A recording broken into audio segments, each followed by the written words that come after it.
仕事はもう決めた？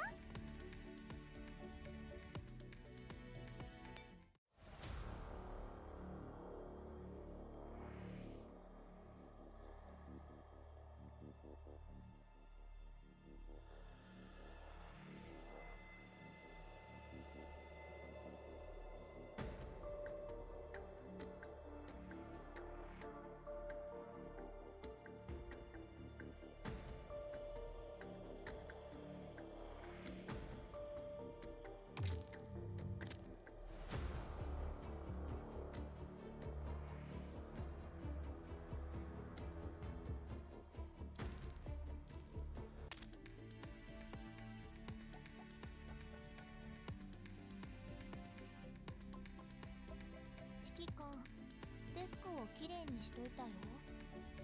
次の仕事はちょっと寝てからでもいい？静かな子だといいな。だってこんな年寄りをお好みとは FN こんな年寄りをお好みとはお主は相当な変わり者じゃな。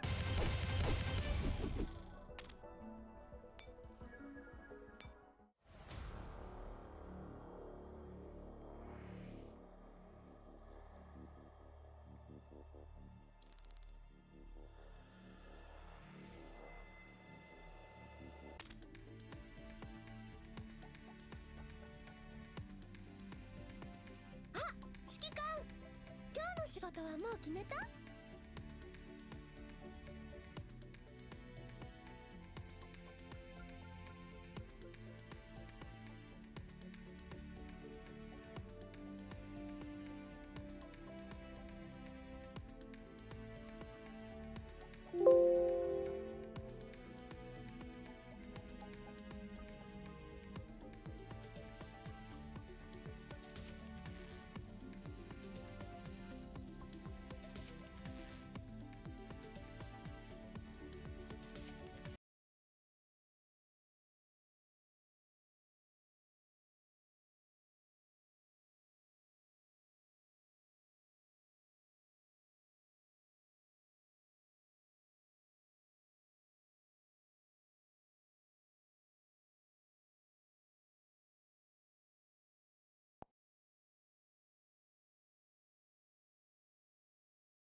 少女前線。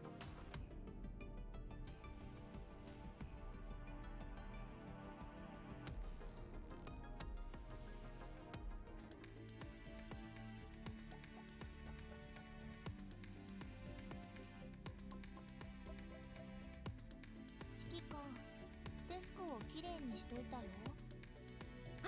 指揮官、今日の仕事。指揮官、デスクをきれいにしといたよ。次の仕事はちょっと寝てからでもいい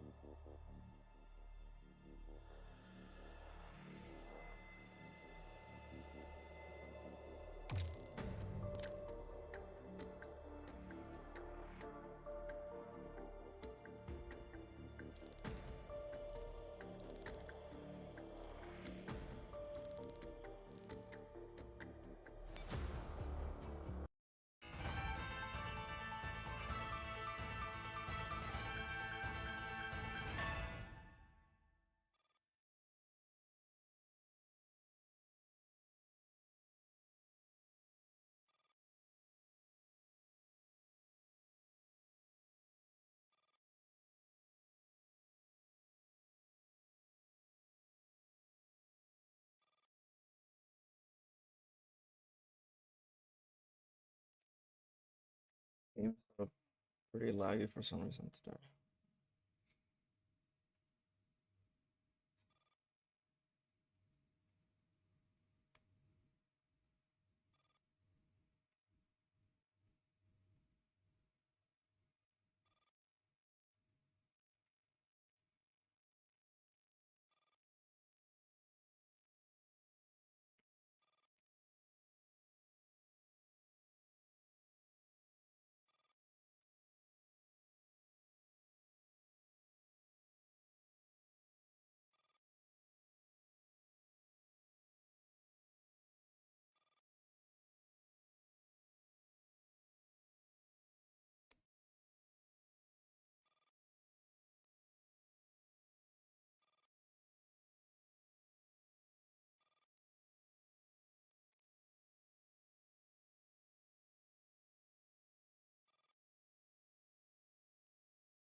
I'm gonna check real quick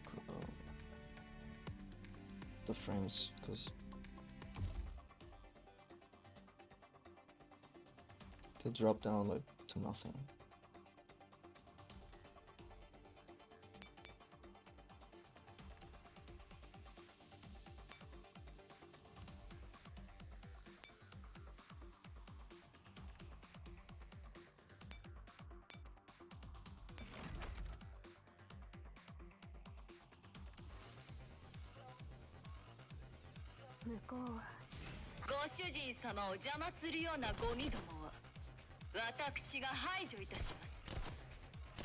Oh, this is really bad.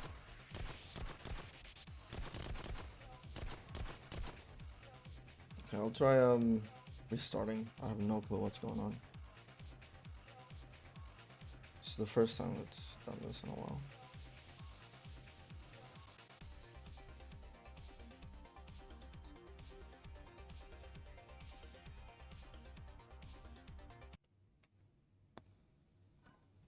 It's really annoying.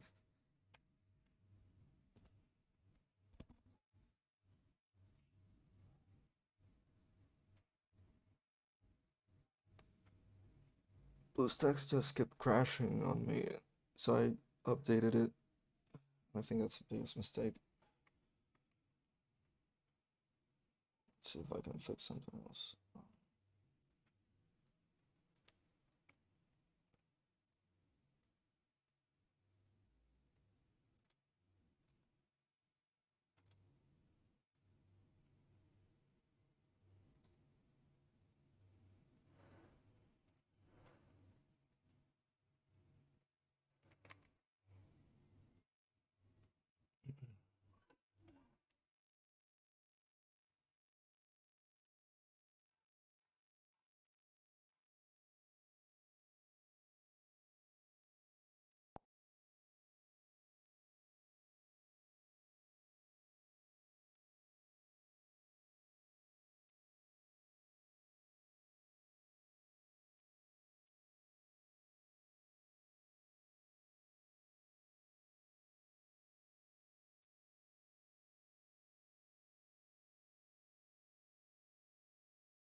Feel a bit laggy, but I think I can work with it.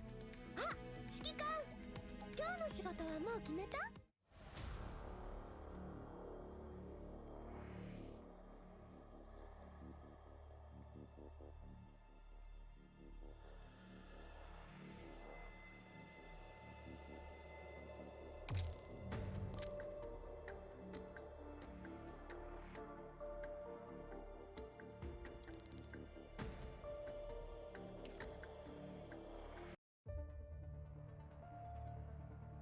Temporary command post, Berlin.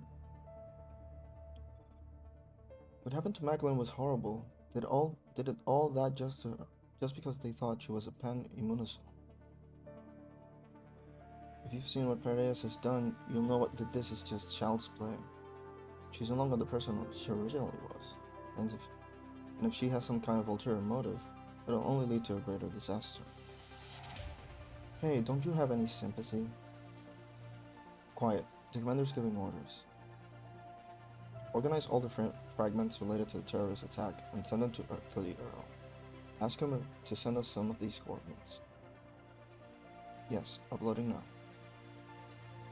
Dandelion, when will Macklin wake up?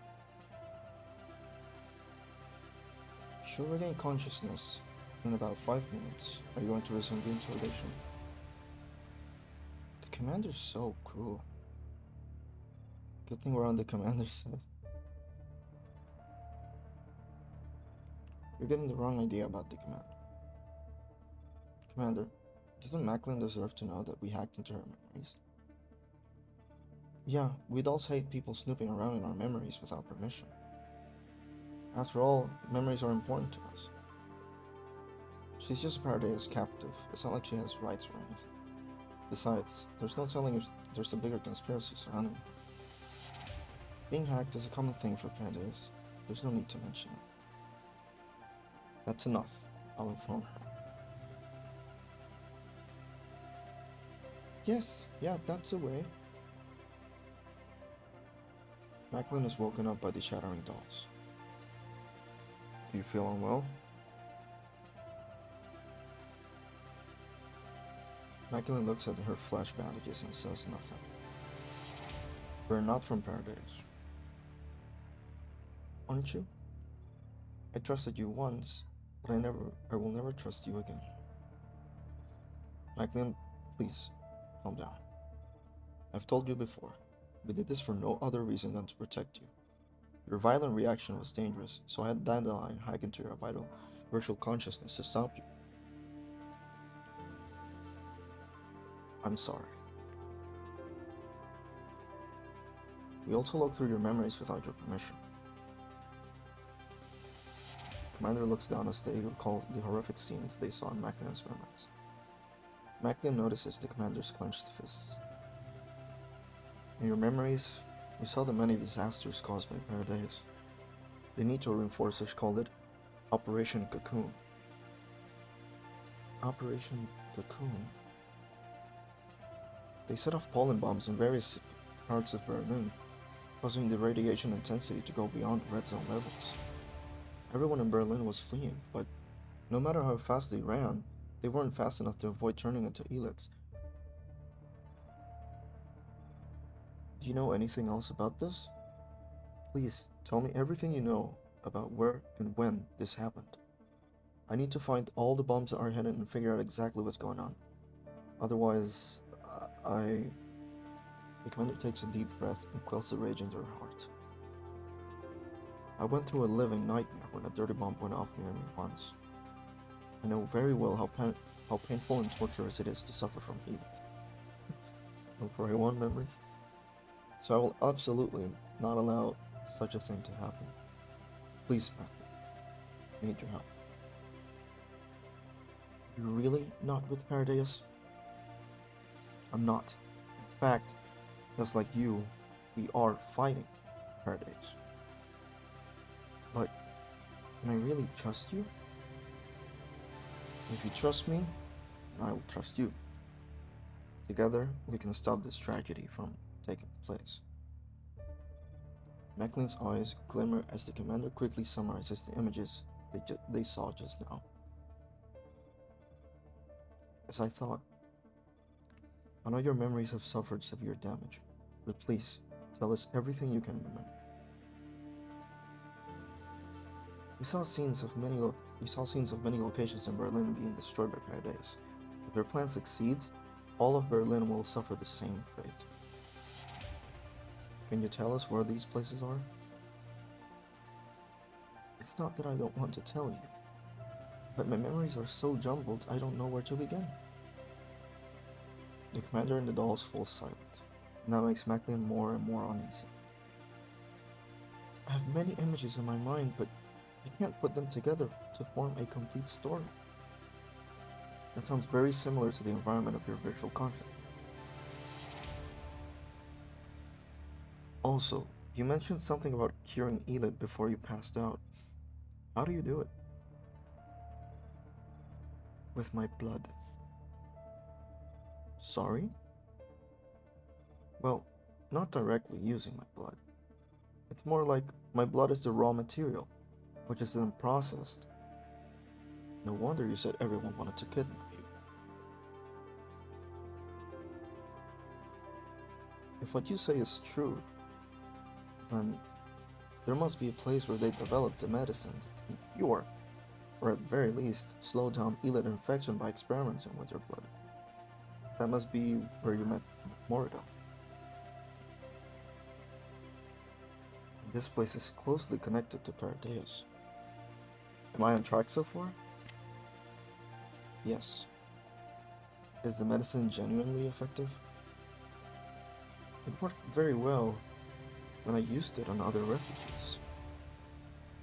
They'll search you, but you weren't carrying any medicine on you. Where's the rest of it? I can't say. Fair enough. Then I'll ask you again once we make a breakthrough in our investigation. Okay. Commander? I take in Macklyn's downcast eyes and pursed lips. I stop Starve, who wants to take over the questioning. That's enough. Let's call it a day. Commander's communicator suddenly rings. It's time for our scheduled check-in, Commander. How's the mission going? We couldn't send anyone from the base, so I hired Squad 404. I've already met up with 404. Oh yes, how's Kalina doing? Other than the message delivered by 404, I haven't heard from her since leaving the base. Her condition is relatively stable for now. Mr. Kruger has arranged for better medical resources for her. I'd say Kalina will be able to resume her duties by the time you get back. Really? Is Kalina with you right now? You should know that regardless of severity, all elite patients have to be quarantined. Commander, focus on finishing the mission. Mr. Kruger and I will take care of Kalina. Got it. I'll return right away once I finish this mission. Please, take care of yourself too, Commander. I will. Tell her to wait for me. I'll be back. Commander, I'm sure Miss Kalina will get better. It's fine. Alright, everyone. Alright, everyone who's not on duty should get some rest.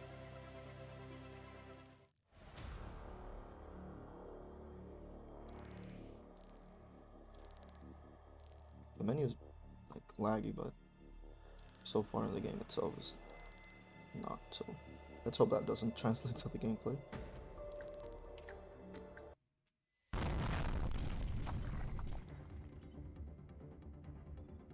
Anjay! Blazing fire engulfs the darkness of night. Anjay's already frayed nerves are further strained by the spots dancing in her vision and the ringing in her ears caused by the impact, but she is otherwise largely unharmed.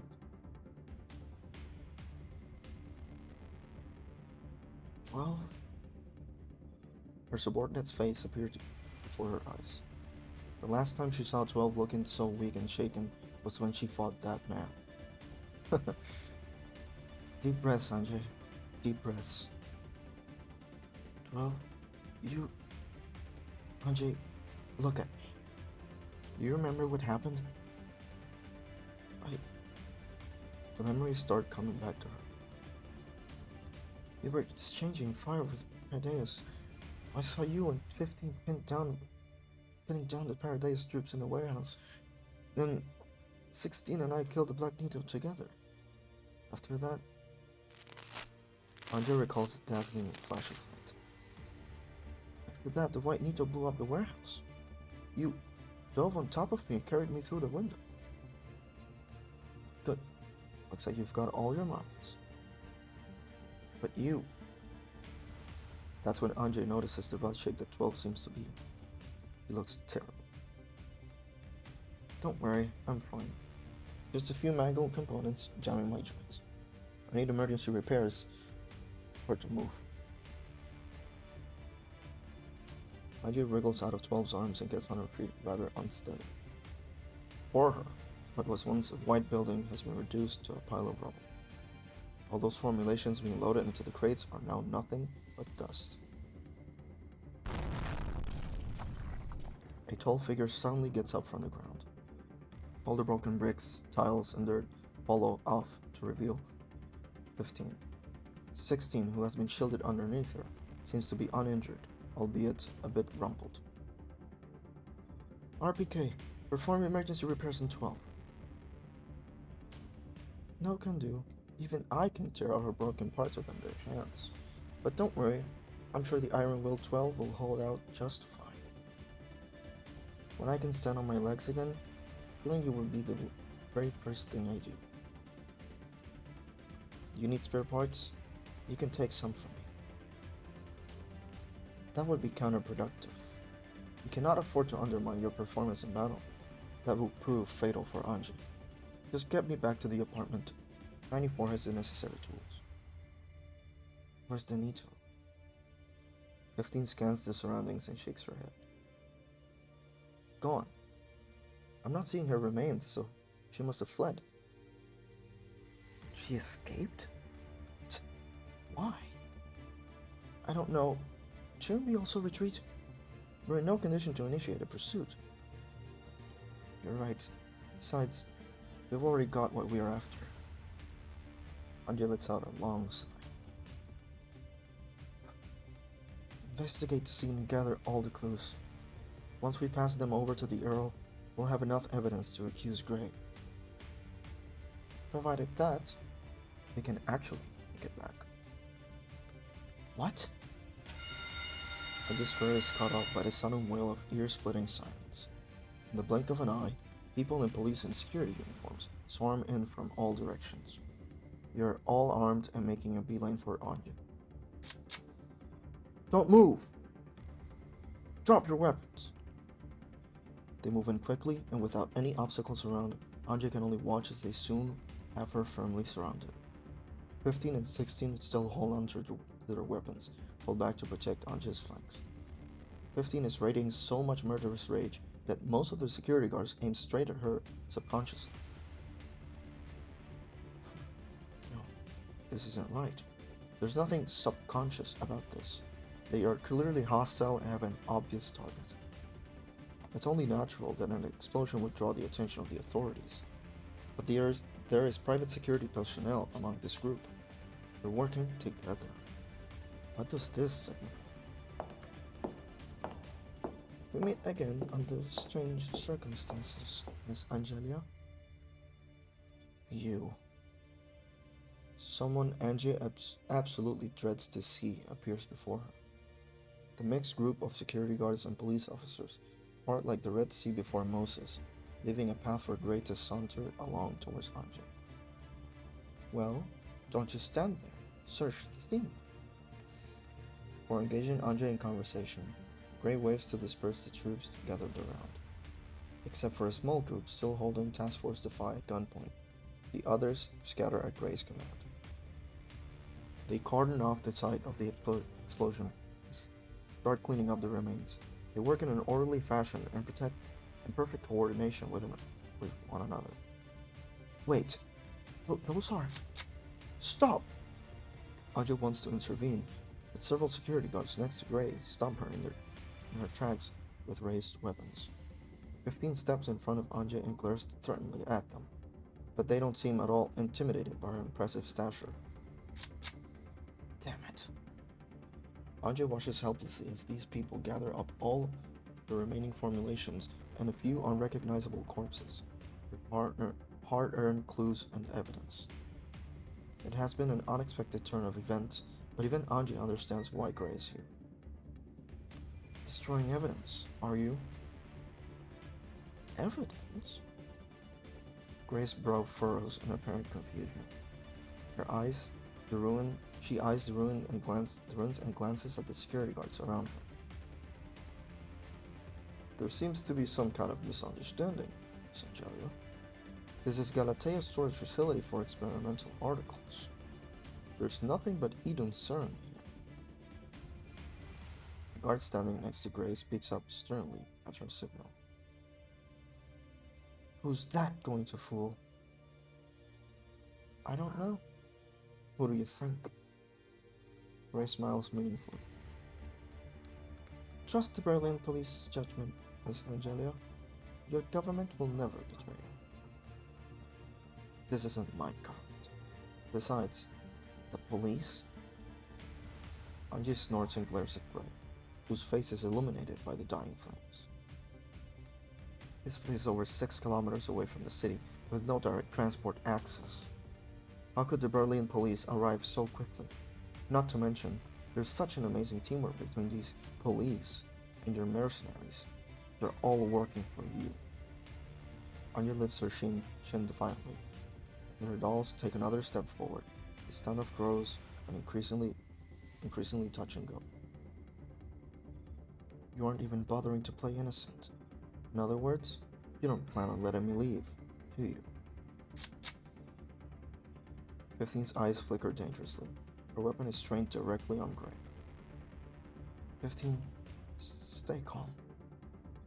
12's low murmur halts 15's finger, which is poised to pull her trigger at any second. Don't worry, 12. 15 isn't prone to rashness. But even as she says that, 16 directs her gaze towards Gray. If there's an exchange of fire, it will be very difficult for us to defend Anji. After all, there's nothing that can give us cover. But that's true for you too, you know? At this distance, 15 can easily break your neck in the blink of an eye. Come again? RPK's provocation has triggered the wrath of the armed security guard. He roars as he charges forward, but his advance is blocked by 15. Conflict seems ready to break out at any moment, but no one dares to make a move before the two key players give the order. I'll try my luck. Gray grins as she meets 16's gaze. Do you think you can actually get away with this? You're toying with Pandora's box, Angelia. I could indulge your little mischief, but you have made this choice. Angie eyes this woman coldly and can almost smell her brazen contempt. At this distance, if she draws her pistol quickly enough, she could at least... Wait! Just then, a familiar voice shouts from another entrance. Then, a completely different force rushes in. Gray lifts her head and her men are immediately on the alert. Miss Angelia is an important collaborator of the Stacy. Neither the Berlin police nor Galatea has the authority to detain her.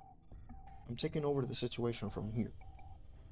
The young man strides up to Anjay, and Gray flashes his identifications as he approaches. Behind him, 94 heads straight over to the collapsed 12 with a toolkit. She performs emergency repairs on 12 wordlessly, and soon enough, 12's dull eyes light up again. 4 components aren't damaged. You can move now, 12. Good. Give me my rifle. I'm gonna gun down this pompous woman. 12 struggles to her feet but is held down by both 94 and Anjay. Young man, has your little operation been authorized? Gray narrows her eyes at Light, who has wedged himself between her and Anjay. Her tone is dripping with menace. Of course. I have the warrant right here. As I said, I'm taking over from here. Miss Gray, please cooperate with our investigation. Gray waves her hand and her men files off in an orderly manner. With their scavenged remnants, obviously. Please, leave those behind. Don't go too far, Stacy. You have no right to seize Galatea's property. Ask your superior to haul his ass here. Otherwise, mind your own business. Realizing that this is as far as he can push it, Light backs up a step and beckons for the other agents to enter the site of the explosion. May I confirm that an attack has taken place here? Incidents like this were rather common in Berlin in the last few months, but it's hard to believe that these rioters are nefarious enough to raise a hand against Galatea. However, this company will not bow down to terrorism of any kind. Eden will be released on schedule. You can relay that to your friend, little agent. Light falls silent for a moment before bowing slightly to Gray. I understand. Miss Anjay, let's go. Anjay helps AK-12 up. She looks up and meets Gray's eyes. Count yourself lucky. Don't think this is over yet.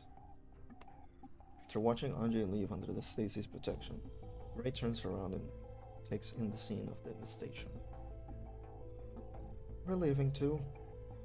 There's nothing left here. With that, Galatea's troops march out of the facility.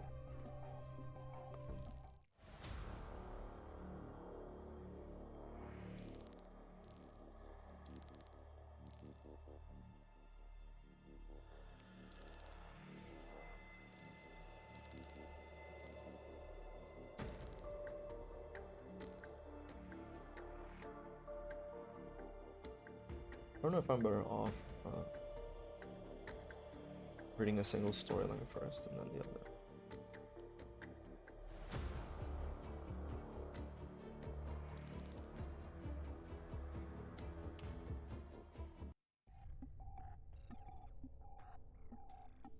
At night, in Maclean's room in the temporary command post, Star stands by Maclean's bed, looking down at her sleeping face with unbridled hostility.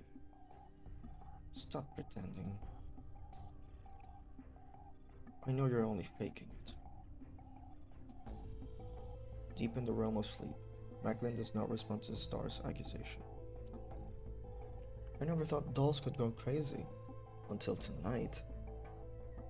I knew you'd show up too. If I hadn't, you'd have dragged her out by the collar, wouldn't you?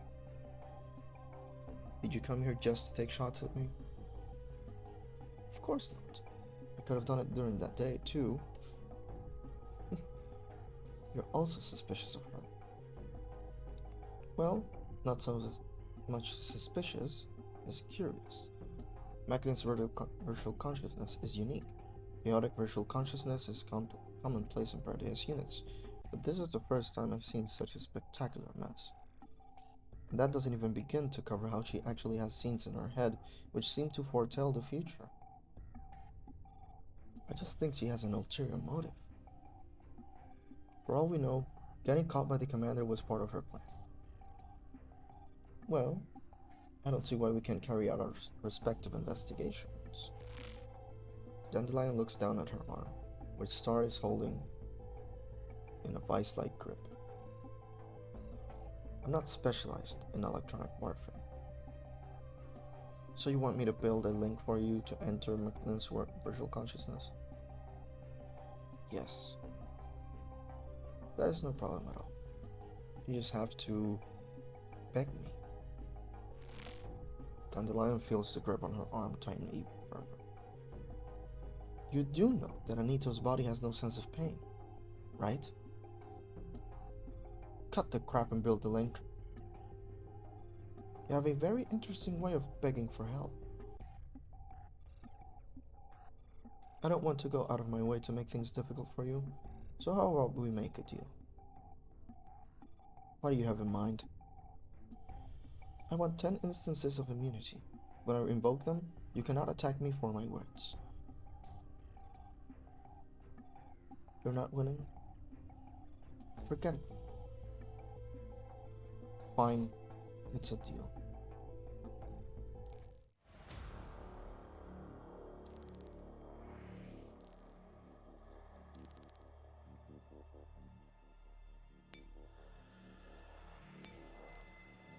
Oh my god.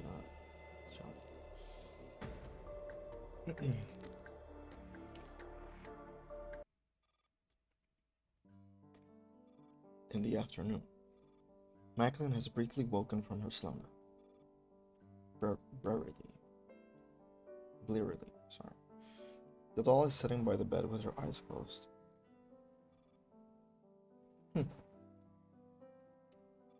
You're awake? Rosa opens her eyes upon hearing Maclean quietly stretching herself. Did you sleep well? Yeah, pretty well. Where are the others? They're outside, trying to figure out how to cook for humans. Judging by the ruckus, I don't think it's going too well. Maclean turns to listen. Indeed, a squabble seems to have been happening outside the room, but she can't quite make out what it's about. Would you like to step outside and take a look? Walking helps clear your head after you wake up. Alright. Maclean rises from the bed and follows Rosa out of the room. Several dolls are engaged in a heated argument.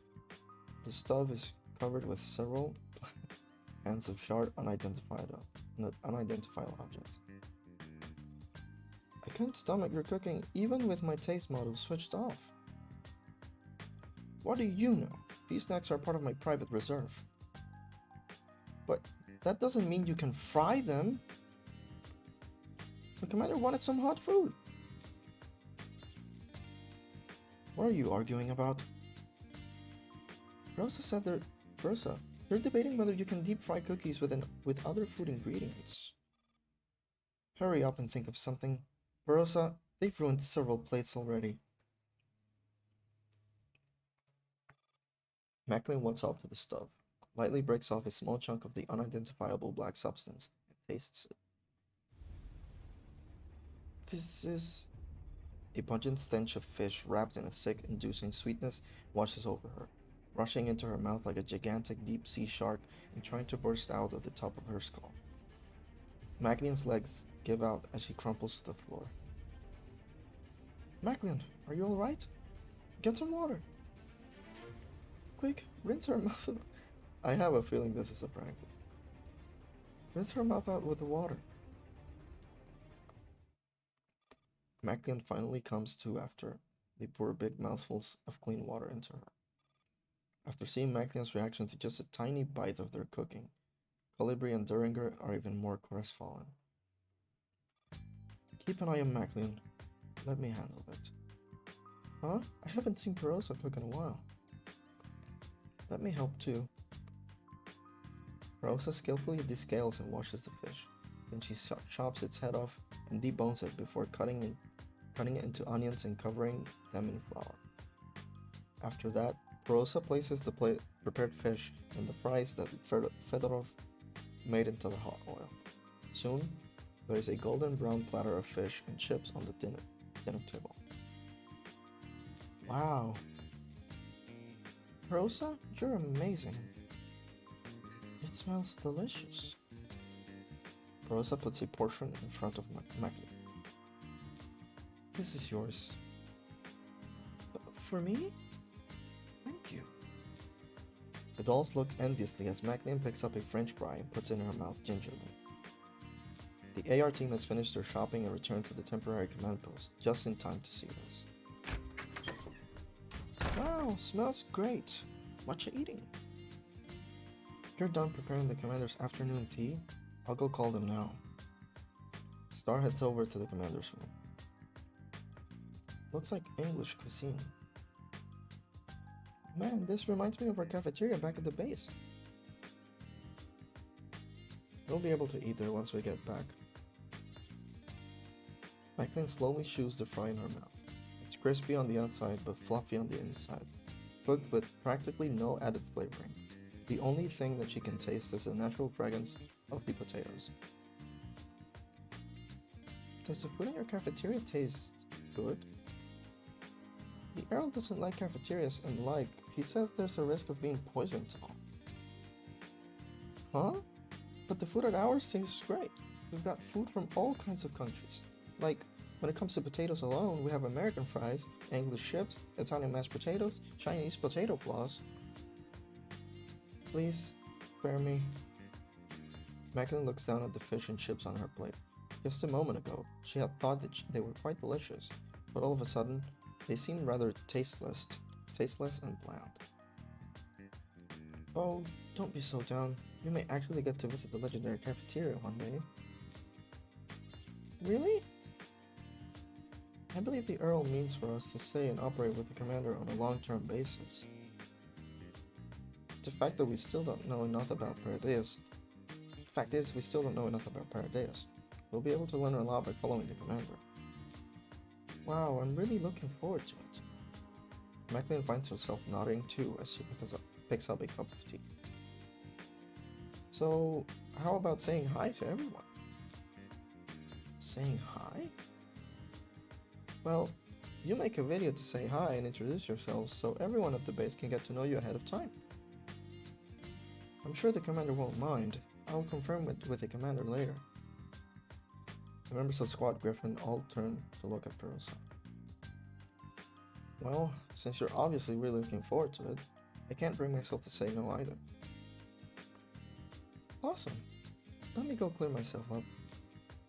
What should I say to everyone at the base? Hurry! Banana's already recording. The members of Squad Griffin take turn, walking up to Banana, introducing themselves. Perosa, however, goes over to Macklin.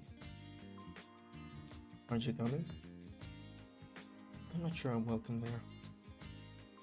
From what I know of the commander, we might very well meet again at the base after the mission is over. Macklin squeezes her cup uneasily. The liquid inside is perfectly still. The commander comes out from the command room and into the kitchen with Star. Smells great. It's fish and chips cooked by Perosa herself. Looks delicious too. Don't mind if I do.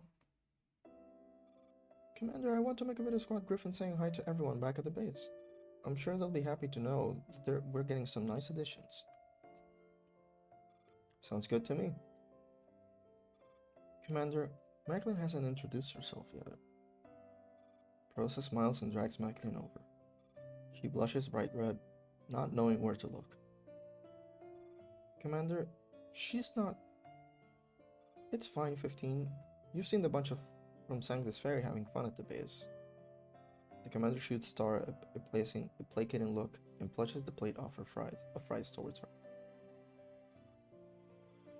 15 doesn't touch the fries, but she doesn't protest any further. Come on, Macklin. Here, look this way and say something. Macklin walks in front of Manana and looks uncertainly into the camera. For a moment, she is overcome by conflicting emotions as countless scenes from the past, both bitter and sweet, flash through her mind. Hello, my name is Macklin.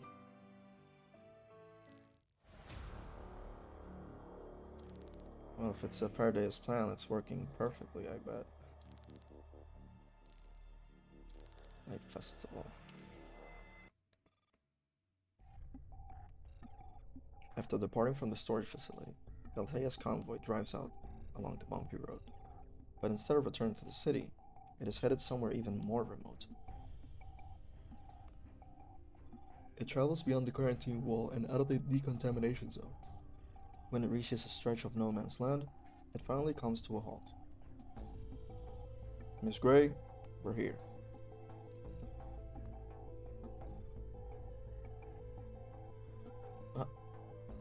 The sudden movement immediately puts the security guards on alert. A large amount of white soldiers emerge from behind obstacles without any warning, and Half-Gray and her entourage completely surrounded. Who are you? A sour girl garbed in white walks up slowly from among the white troops. Don't come any closer! The security guards, deeply unnerved by the mysterious and creepy troops, raise their weapons. However, their charge, Miss Gray, strides out from behind the defensive barrier formed by the guards. Hold. Miss Gray, watch out! One of the guards calls out in alarm at the sight of their delicate-looking superior facing down the girl, armed with a scythe. But what happens next catches him completely by surprise. Miss Gray slaps the girl heavily across the face. Why was Angelia at the factory? I'm sorry. Another slap, this time with the back of her hand. Imbecile. Gray's menacing face and spine-chilling voice makes the security guards wonder if they are actually hallucinating. If I hadn't been notified in time, do you know what would have happened because of your blunder? Poor Nitos. You have marred my immaculate plan with a speckle of dust. Will you bear full responsibility if this angers father? I will. Gray eyes the white Nito for a while and finally reverts to her usual soft-spoken countenance. I expect as much. Now, get back to work. Understood. The white Nito nods and shifts her gaze towards the Galatea forces behind Gray. Miss Gray, what is the meaning of this? Kill them all. The white Nito raises her scythe and utters her command softly. What? The next moment, gunfire and screams erupt almost simultaneously. Gray flicks her dust off her hem, not even sparing the men a glance. Remember, before midnight. Do I need to retrieve the corpse? Angered once more by the Nito's stupidity, Grey narrows her eyes and is about to punish her again. But then an idea occurs to her. Her face smoothens. Sure, but don't bring it to me. Deliver a surprise to Moridel. Yes, ma'am. The white Nito nods and looks up uncertainly at Grey. She is fearful of incurring the latter's wrath again, but she still ventures a question cautiously. Can the mole you planted close to Angelia be of use yet? Grey stares at the Nito expressionlessly. Only when the Nito starts becoming nervous does she finally shake her head and turn away. Not yet. By then, the massacre is over, and the puddle of blood seeps up to Grey's feet. The white troops sort through the bodies with great efficiency and start destroying all the goods on the trucks systematically. Grey eyes the blood-splattered trucks with disgust and backs away. Pandora's box shouldn't be opened lightly. Understood. The white Nito nods reverently. Also, I need a car. Yes, ma'am.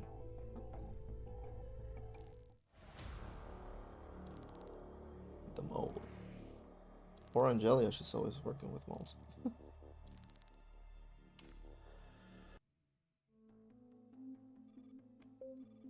At Anji's accommodation in Berlin. It's deep into the night, still 2 or 3 hours away from daybreak.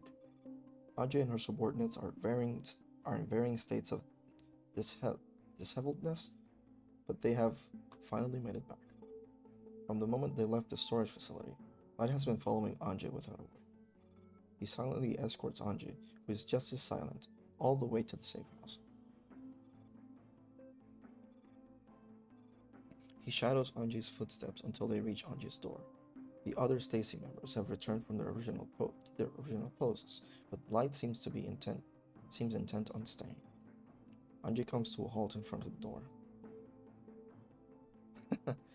Same here. Best Nito. Anji comes to a halt in front of the door. And welcome. This will do. I will be staying here tonight, in the room next door. Light sidesteps Anji's pointed remarks expressionlessly. What? Worried I'll go blow up another warehouse? Not at all. It's just that my elder sister has already gone to bed and I do not wish to disturb her. Oh, you have a sister? Is she also in the Stacy? No, she is a reporter. A reporter? Indeed. Anji gazes at Light, her hand still resting on the door handle. Light returns her gaze evenly. He doesn't plan on letting Anji out of his sight until she has entered through the door. Considering what just happened, Anji has nothing to say about that. Pauses for a long while before finally letting go of the door handle. She leans on her elbow against the door and decides to clear the air. Look, I'm really sorry about tonight. I acted without permission and caused you trouble. Light blinks. He is not expecting this at all. Angela doesn't strike him as someone who would ever apologize. No, it's alright. I know you don't trust me, that's completely understandable. I know what you've been through in Bremen. Perdeus has already infiltrated the top strategy of German politics. Now even Grey has proved to be unscrupulous. I cannot fault you for being so cautious under such circumstances. Anji rubs her knuckles against the door while pondering what to say in response. Honestly, Light is not wrong about her. She isn't one to apologize. She's not particularly good at it, but looking at this young man, she believes she owes him this much. When that young woman first joined me, she was just like you. Young, eager, ambitious. You remind too much of her. But I will never go against you or try to take your life on a plane. Huh. What, so you're a good boy? I don't think I'm particularly good. I have to make my sister angry. To her, I'm a rebellious baby brother. It's not always a bad thing to be a rebel. However, you shouldn't rebel just for the sake of it. Angie grabs hold of the door handle again. You saved us today. Thank you. However, I will not stop relying on my judgment. I do have faith in your judgment. If you require my services, please just ask. Now get some rest. We have much to do tomorrow. Anjay enters her room. Good night, Miss Anjay. Seeing that Anjay is safely inside her room, Light turns around and is ready to retire himself. In the silent corridor, the overhead lamp seems dimmer than usual. His Stacy colleagues are standing guard on the first and second floors. This building has always been the accommodation of important foreign dignitaries, so the higher floors are almost never staffed. Right now, apart from Anjay and her dolls, it's completely empty. It's only normal that it's quiet. Light grasps the handle on his own door and gently turns the lock. However, he can't shake off this odd feeling. There is something unusual about this silence today. Light turns around in alarm and finds a figure towering over him. Oh shit.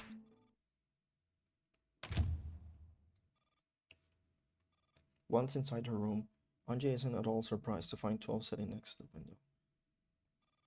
How unlike you to have a heart-to-heart with that young man. I almost touched. Shouldn't you be standing guard outside with the others?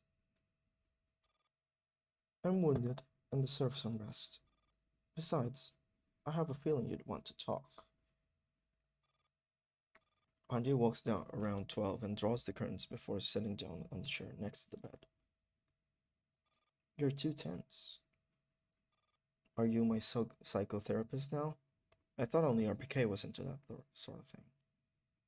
I've studied up on analyzing human body language. You've always avoided windows, but you wouldn't tend to deliberately sit facing the door when you're around, when we're around. I can't tell if I'm in Berlin or Paradise's den anymore. Perhaps there's no distinction between the two. You need help, Anjay. You can't topple Paradise single-handedly. I'm not trying to put in a good word for the whelp, but he was referred to us by J and K. And if it hadn't been for him today, we would have met our end then and there. I know, Light can be trusted. That much I can tell. But as I've said before, his trustworthiness is moot because as long as there's a single spy working under him, I can't possibly let him in on our entire plan. Unless he ditches everyone else. Worst case, you still have us. We may be called Defy, but he will never betray you. Oh, there's the Griffin Commander as well. I'll give the matter of Light some more thought. That's more like it. That's the Anjay I know. Compared to Bremen, we have a much more clear objective this time. I'm confident that we'll be able to find out William's plan by going after Gray. This woman is the key. We mustn't let her succeed, no matter what she's after. Indeed, we mustn't. We cannot let him put his terrorist attack into action. Speaking of which, I was just going to ask if you... 12 stops abruptly mid-sentence. 12? Enemy attack. Anjay, get down! The window covered by the curtains is suddenly smashed by the massive intruder. Anjay reflexively rolls across the bed to the other side and draws her pistol behind cover. But 12 has already swiftly slit the throat of the intruder. A projectile? God damn it! While Anjay is scrambling to find a towel, her door is kicked open. 12 trains her rifle on the door and is just about to pull the trigger. Miss Anjay! but it turns out to be Light, who is also on high alert. His face splattered with blood. He is holding a small knife in one hand and a pistol in the other. Sanjay, we have to move. We're under attack. But no shit.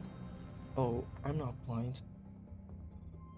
Anji spots the corpse of a Paradeus soldier lying just outside her door, and the other one that 12 just disposed of. She's seen these units before. Paradeus Strelets. Damn it. She should have seen this coming. That won't let her off the hook just like that. Meanwhile, gunshots ring out around the corner, down the corridor. Light retreats into Anji's room. Kind of. Try not to make much noise either, but thanks for the insight. Meanwhile, gunshots ring out around the corner down the corridor. Light retreats into Anji's room. Where's RPK and the others? I'm trying to reach them. I thought the game froze. Damn, signal has been jammed. Same here. I can't talk for support at all. The alarm has been disabled. Looks like I pissed off her big time. Her off big time. Anja tuts her. What? Anja tuts and reloads her pistol. They aren't exactly being subtle about it, so even if comms are down, people will soon notice the commotion. We'll just have to hold out until the reinforcements arrive. I'm afraid that's not true. What? Incendiary bombs. They're planning to burn me to death. Heat comes crashing in from down the corridor. Both throws off the curtains and watches out for this possible attacks from outside the window. She also hears the sound of crossfires coming from lower floors. Crap. The other agents are pinned down too. This bit of heat is nothing to me. But if you're dead, there's no point for me to live, is there? At this rate, in a matter of minutes, I'll either die of severe burns or hypoxia. I don't think you'll run out of oxygen. The window is open, after all. Hold on. Can't you escape through the window? Just in case your brain got smoked, might I remind you that we're on the 8th floor? But if Miss 12 carries you, she can make it down a floor or two with the help of some tools, right? What about you? They're here for you. If you get out, they'll go after you. It's a weird wording. They're here for you. If you get out, they'll go after you. I'm gonna use. I can make it my own way out. Good idea. Unfortunately, I'm currently in no shape to execute such acrobatics. I think our enemies know that. 12 grabs a glass off the table and tosses it through the window. In the darkness of the sky, delicate glass explodes into smithereens. Anja will be dead the moment she pokes her head out. And we'll have to run the gauntlet down the corridor. We must try to break through the blockade before the fire spreads up here. Is it just Strelets though? It sounded like they had a sniper. Although it didn't specify, it did say it was blown up. So maybe many shots this way. Understood. Miss AK-12 and I will spearhead our escape. Are you mad? It'll take them less than 2 seconds to vaporize you. Which means I'll have a second. Your safety is priority here, Miss Sanjay. Don't be ridiculous. Wait, stop bickering. Something's down there. What?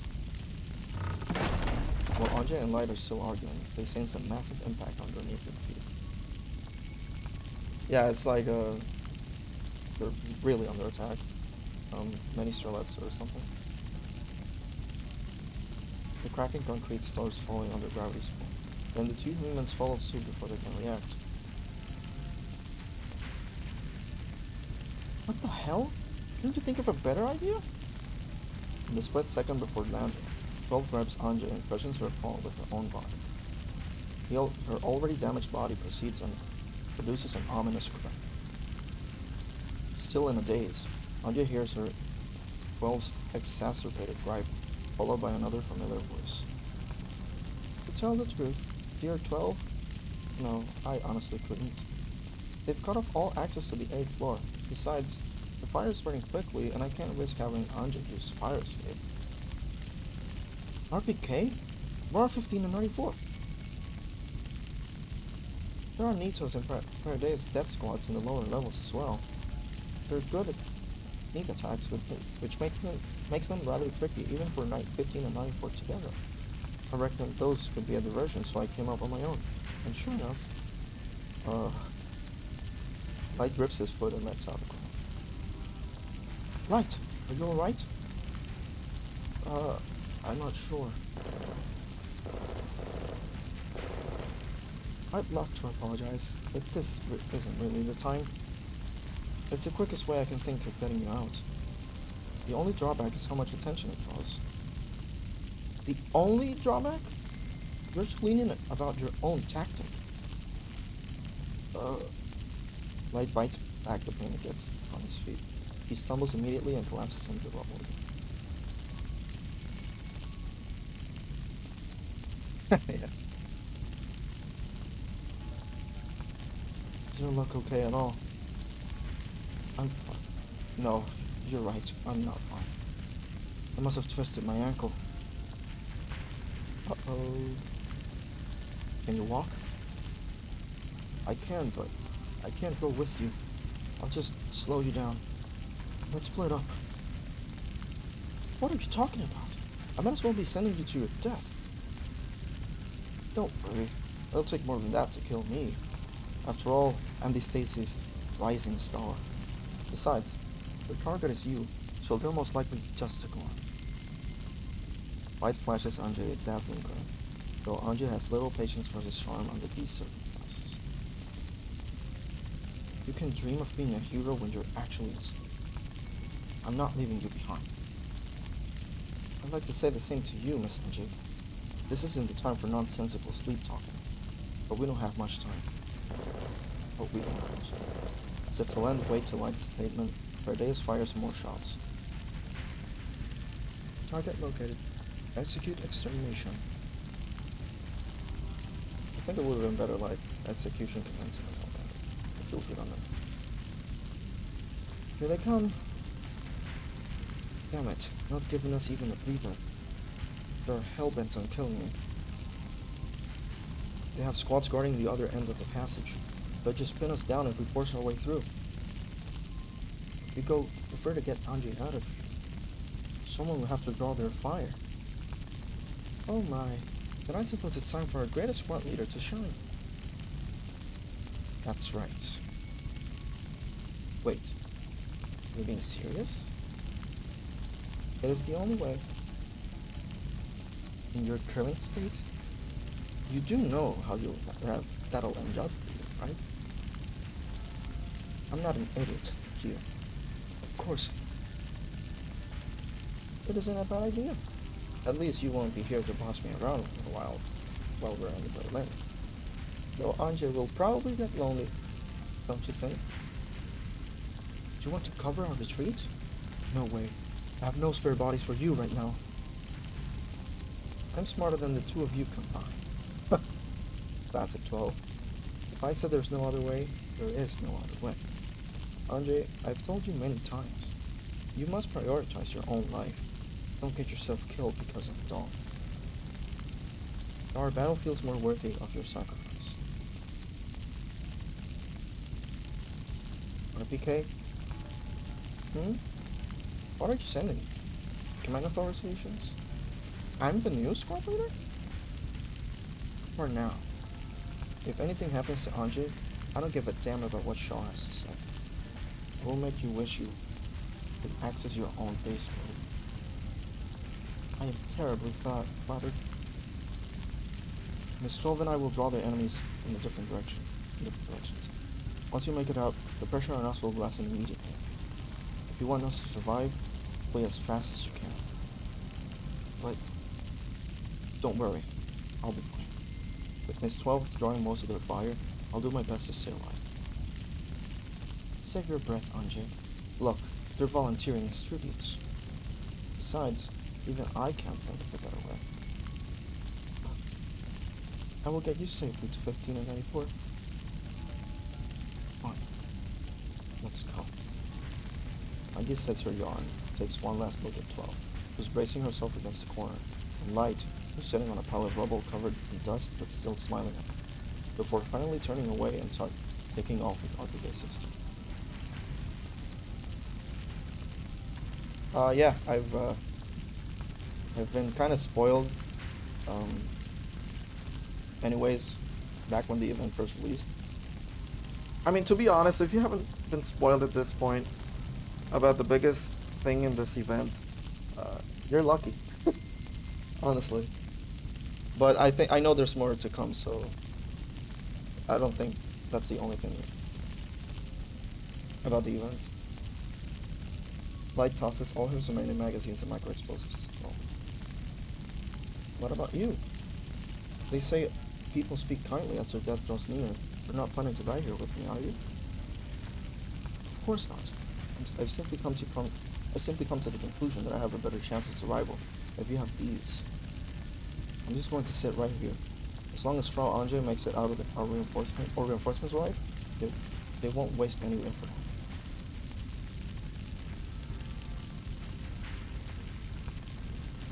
Yeah, I think the other one's fixed point.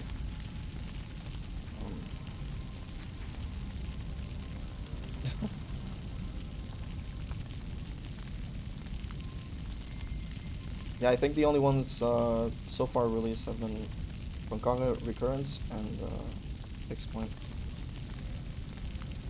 But yeah, Fixed Point is the latest. Still, I might just sign off for a while. May we meet again in a brave new world, Miss 12.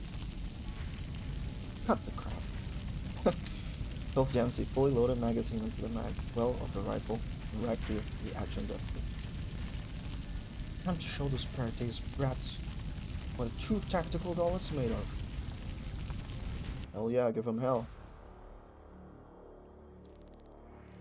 After all, she's the best member of Defy.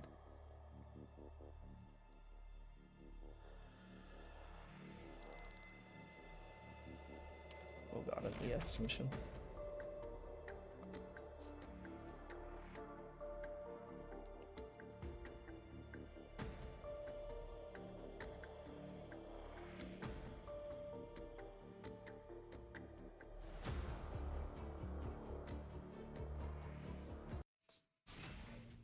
That took a while to load.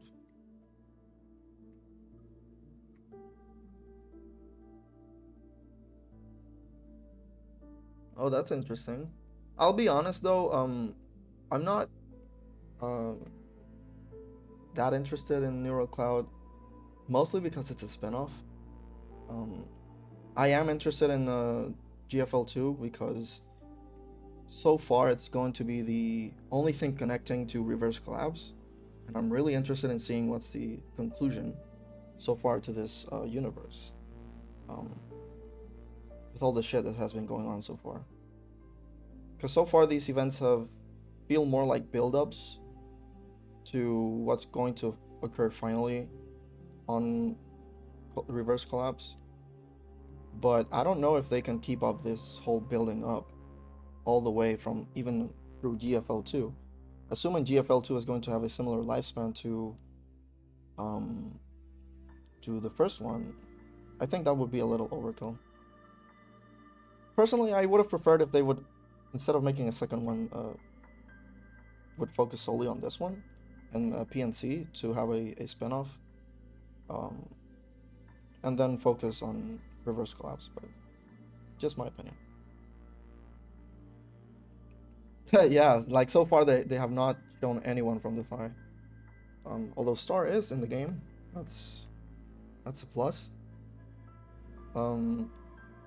And yeah, I forgot to reply to 15. Yeah, I like 15 as well, especially because of just how she solely uses sheer strength, especially her damage dart.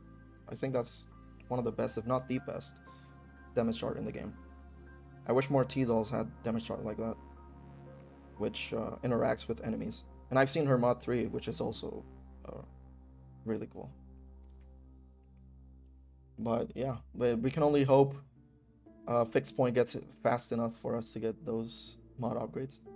Although I've kind of heard they are not that good, but fuck it. They just look good. Yeah, let's see what we have to do here. Looks like a polarized light mission. Was it for? I think it was DR with the teleports. So Maclean's virtual cognition image enter a deeper layer of her consciousness. Okay.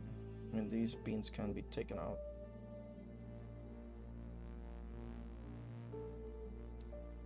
See the stack. That's pretty disgusting, though, I'm not gonna lie. If you're not prepared, that can really flip you off. We're all on standby.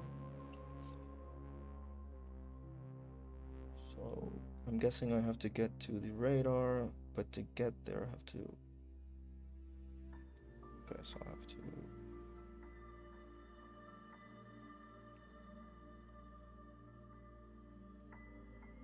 Okay, I think I see it.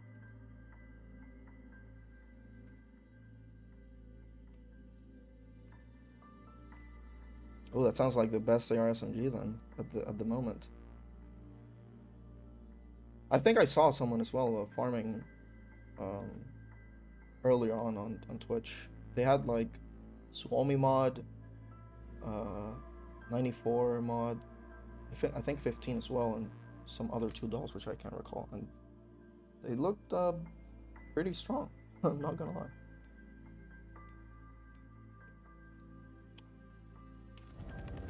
I think I'll use this team for the main thing. Although these gunners, I think they're gonna... Wow, this is crazy. I mean, at least they're far ahead from the beam, but we'll see how it goes.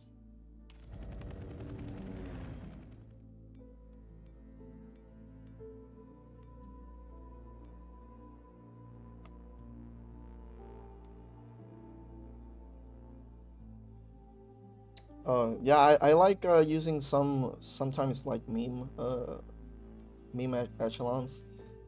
Like you can just wreck the center from PL with just handguns. That's really fun.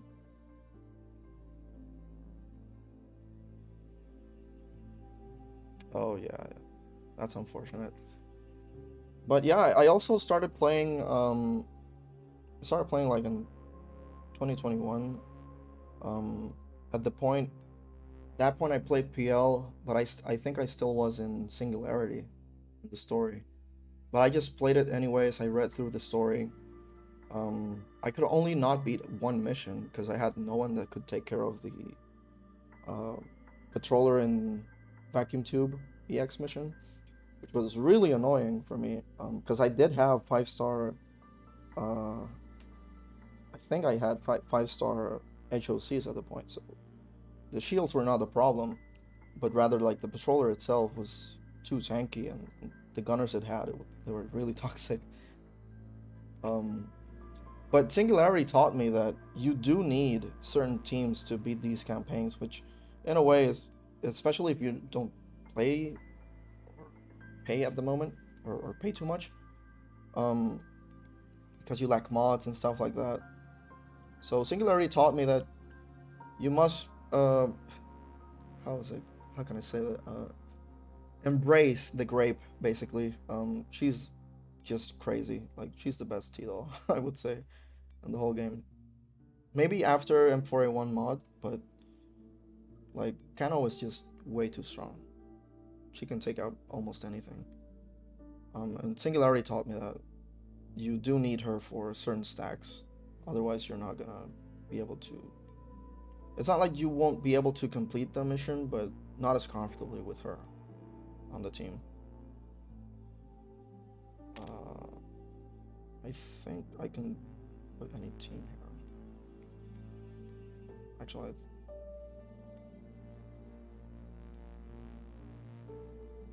I'll go with this one. Oh, never mind.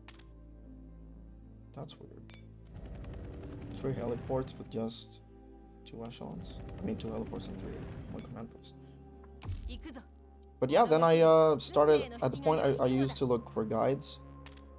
Especially I think in Continuum Turbulence there was like this one mission where it's the only way to complete it is through a mechanic that you had no clue of knowing about its existence. And I was really pissed off by that. I was kind of scared that other missions may be the same, but I think that was the only mission that behaved like that.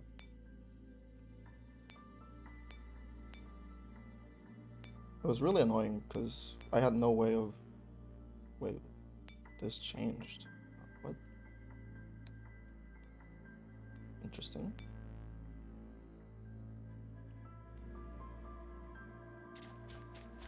So I had like no way of knowing that was there was a specific way to complete the mission, even if you read through the story. I was like, what the hell's going on here? And everyone in the comments was saying the same thing, like, how the hell am I supposed to know what I'm supposed to do if there's nothing in the story or in the gameplay that allows me to know? Like, you had to capture a specific heliport at a specific turn, otherwise the whole mission was just completely lost.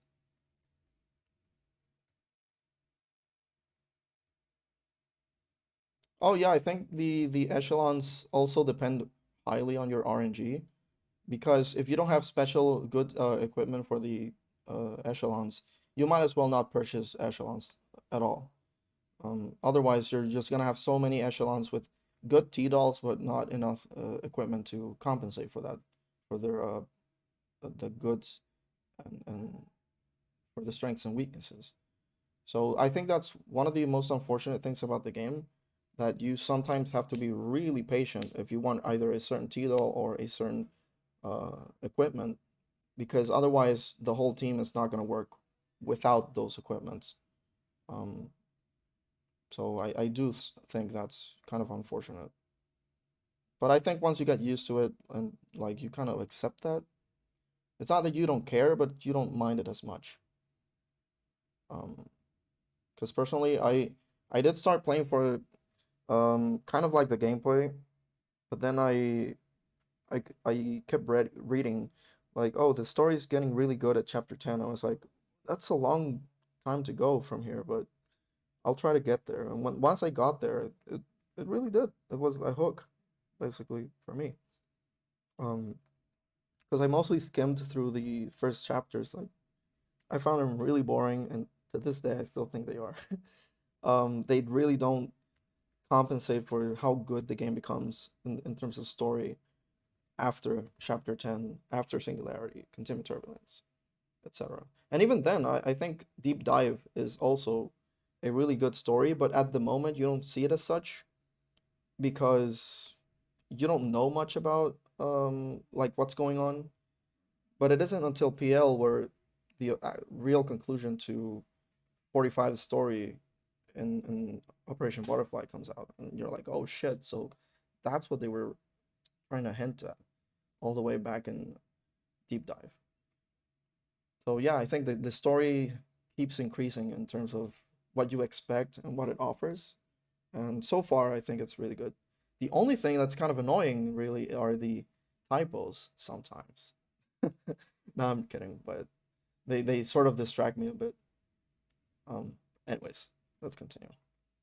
Inside Magnus virtual consciousness.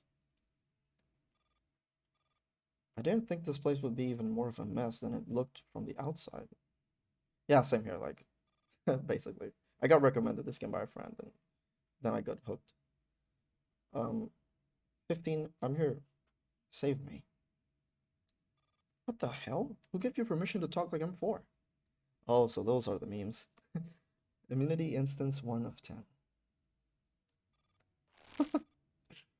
15 clenches her fists and stalks silently towards a distant fragment. It appears to be a factory.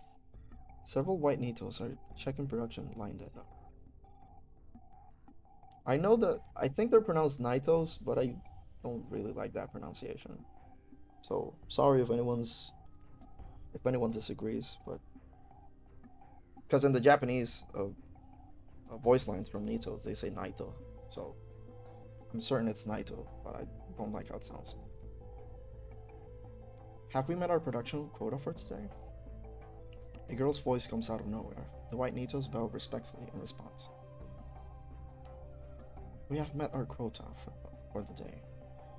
But the memory scrub hasn't been entirely successful with several of the modified units.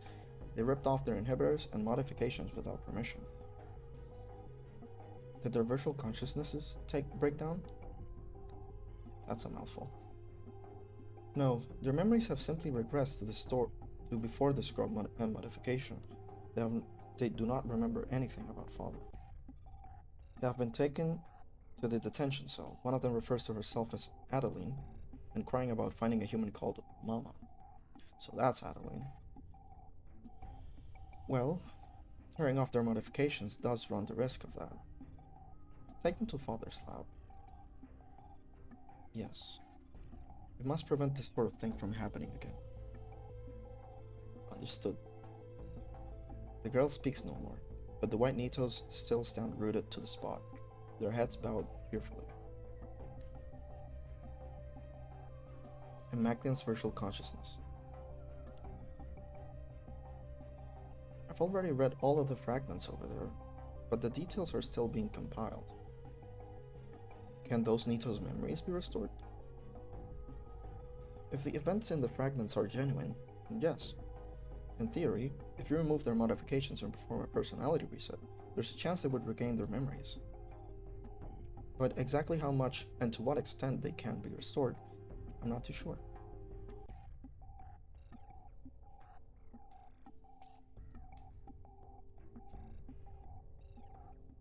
Yeah, like ever since her first appearance in chapter 10, I was like, okay, this character is interesting.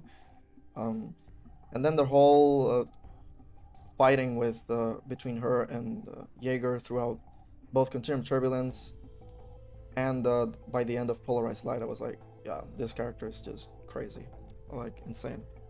I think she's one of the best, if not the best character in the game.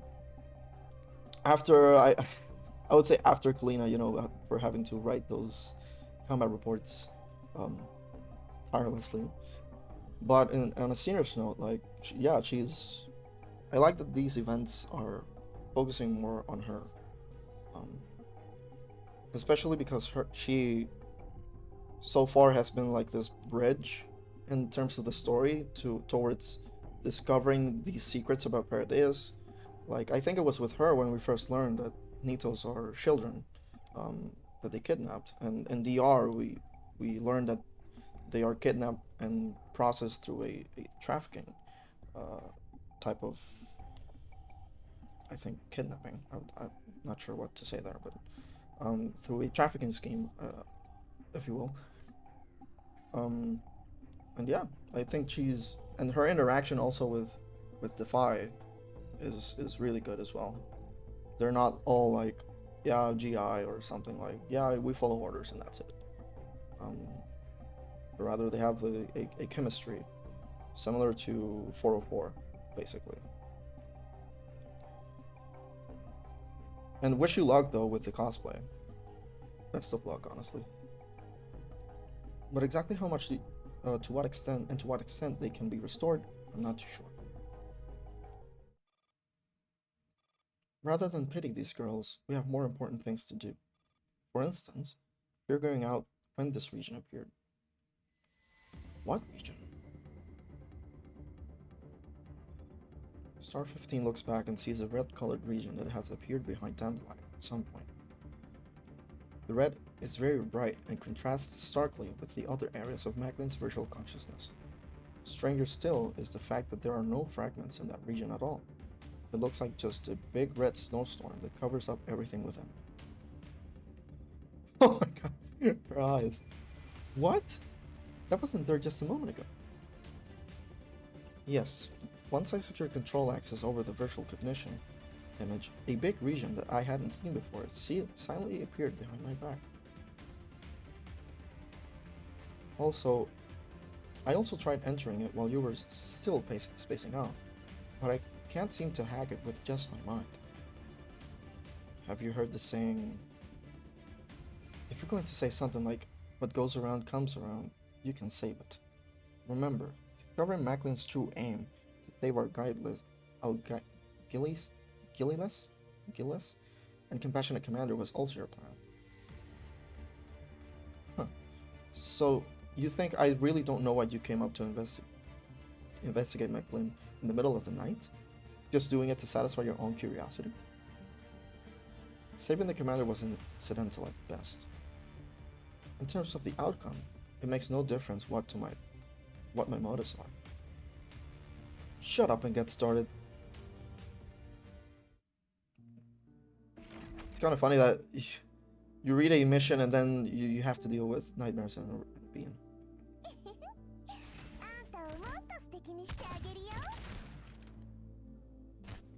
Yeah, like, I think M4's story is really interesting. After all, it, basically the main, I think, mover of the entire story, with William and Rudolph, and other characters also interested in her Neural Cloud,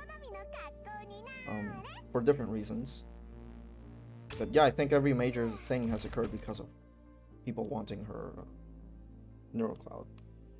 Singularity or KSSO's betrayal. Yes, I call them KSSO because I read them in Russian, the letters. But yeah, I think I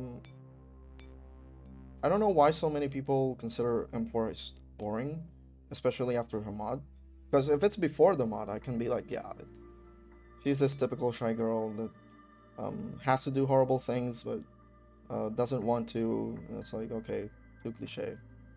But then I think after her mod, I think she became like, she's still insecure, like for example when she fought with M16, but it kind of shows that she really cares for what she stands for.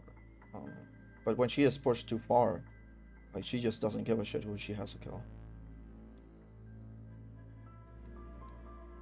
Yeah, it's been like 2 or 3 months, right, before the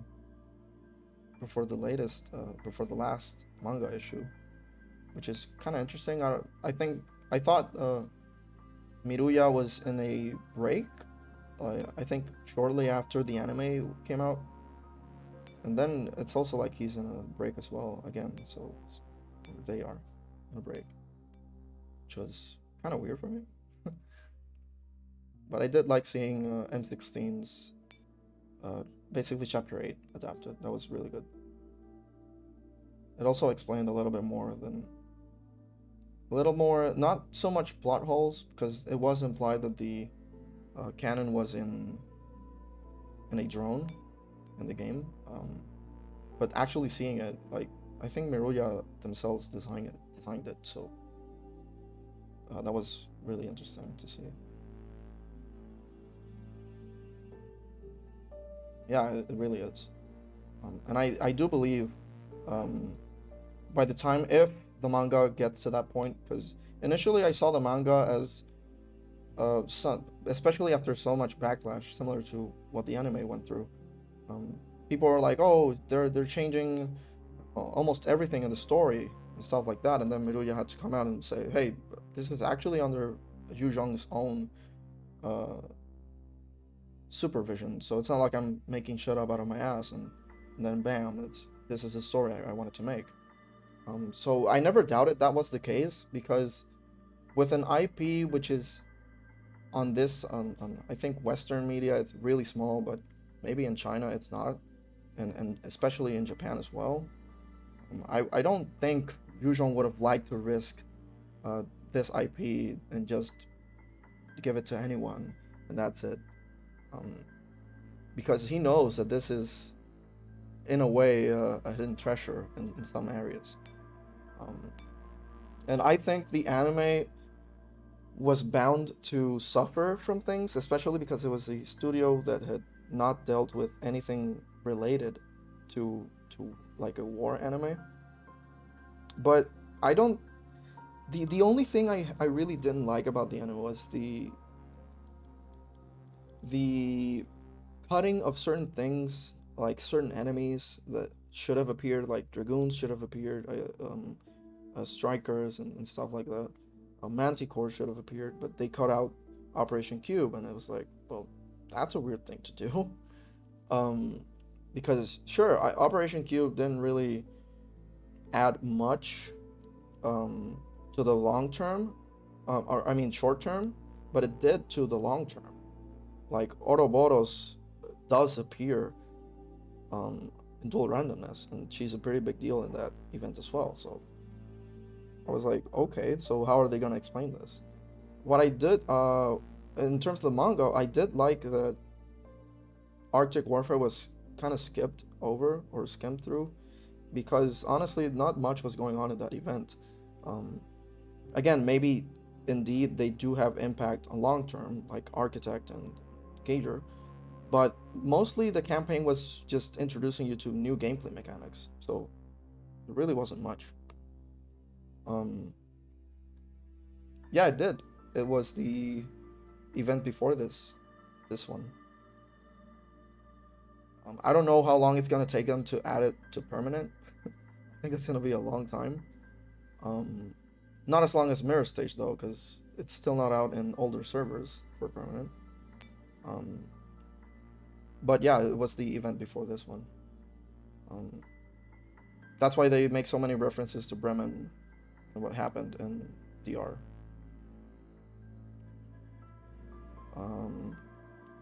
But yeah, I think the anime did get the worst end of the stick anyways, because they had to adapt the worst part of the story. But I do think they did a good job in terms of explaining some things that in the games is not as explicit, if not explained at all. Like the dummy links, how they worked, and the repair base and stuff like that. I really did like that. And they also took some liberties from the manga, because they adapted almost like phrase by phrase certain chapters from the story. Like for example, Scarecrow doesn't appear in the manga, at least not like in chapter 1, and they did adapt that chapter. But of course, people also like to focus more on smaller things, like, oh look, she's wearing a UMP instead of her actual gun and stuff like that, which I think it's fine. Like, also, I don't think people should take things too seriously, but unfortunately, I don't think many of the people who made memes about that were joking, because when you look at their Twitters, they got really pissed about the anime. And I'm like, yeah, it's not good. I never expected it to be great, because again, I personally, I wouldn't produce or give a huge budget to the worst part of the story. Of course, then you run the risk of people not being interested at all, and then not being able to, for example, continue the story in anime adaptations. But I think that's also a risk you have to take in terms of, hey, do we want to spend so much budget now or in the future, assuming that this becomes an actual series? Or do we just want to make it a cash grab, basically, or how people like to call it, and call it a day? But yeah, if everything, for example, I would have loved if Manticores would have appeared in the show, but I was really disappointed that they didn't. Manticores are one of my favorite units, but personally I was like, I mean, okay, they didn't appear, I'm disappointed in that, but I think other aspects could have been better, like for example Star's sacrifice, or quote-unquote self-destruction, because in the manga the stakes felt so high, because you saw these many Aegai, you saw these Manticores, you saw Jaegers, you saw every unit at the moment within the Sanguis Fairy Force, just focusing down on Star, making sure she doesn't do anything rash or anything crazy to hurt Elisa. But in the anime, it was just Vespids. And sure, in the game, Vespids are dangerous if you don't respect them. But let's be honest, Vespids are no threat when compared to Manticores. Like, never. Like, a 30 Vespid squad is not a stack, is not the same as a 30 Manticore stack. And I felt the anime did miss on opportunities on raising the stakes. And even the explosion itself didn't look that big when compared to the manga. In the manga, like, Elisa lost an arm. Only the Star's weapon was left and her hand holding the weapon. So it did feel like something big was gonna happen, and boom, it did happen. So I think the anime did have its shortcomings where I think they shouldn't have. But for people who have never read the manga or even played the game, I do think it's a good introduction to those people, because I did read people saying, "Oh well, it's not that good, but I'm willing to watch another season." And I was like, well, if that's what they wanted to achieve, then certainly they succeeded. But if all the budget is going to come towards the second season, or even a possible third season, then I'm all for it, because that's where the story actually starts kicking off. And if they adapt for example, Deep Dive into the anime, I think that would be really, really good, especially seeing all the Operation Butterfly flashbacks, and seeing perhaps UMP45 like traumatized, basically having to remember those things, or even living them herself. So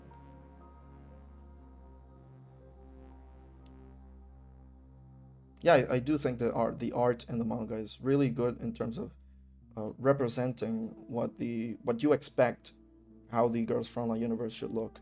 I'm still curious about how, if they're gonna add more elids into the story. For example, there's rumored to be like bear elids and stuff like that. I mean, it only makes sense, right? You get contaminated, whatever it was, it should suffer the same things as human mutation.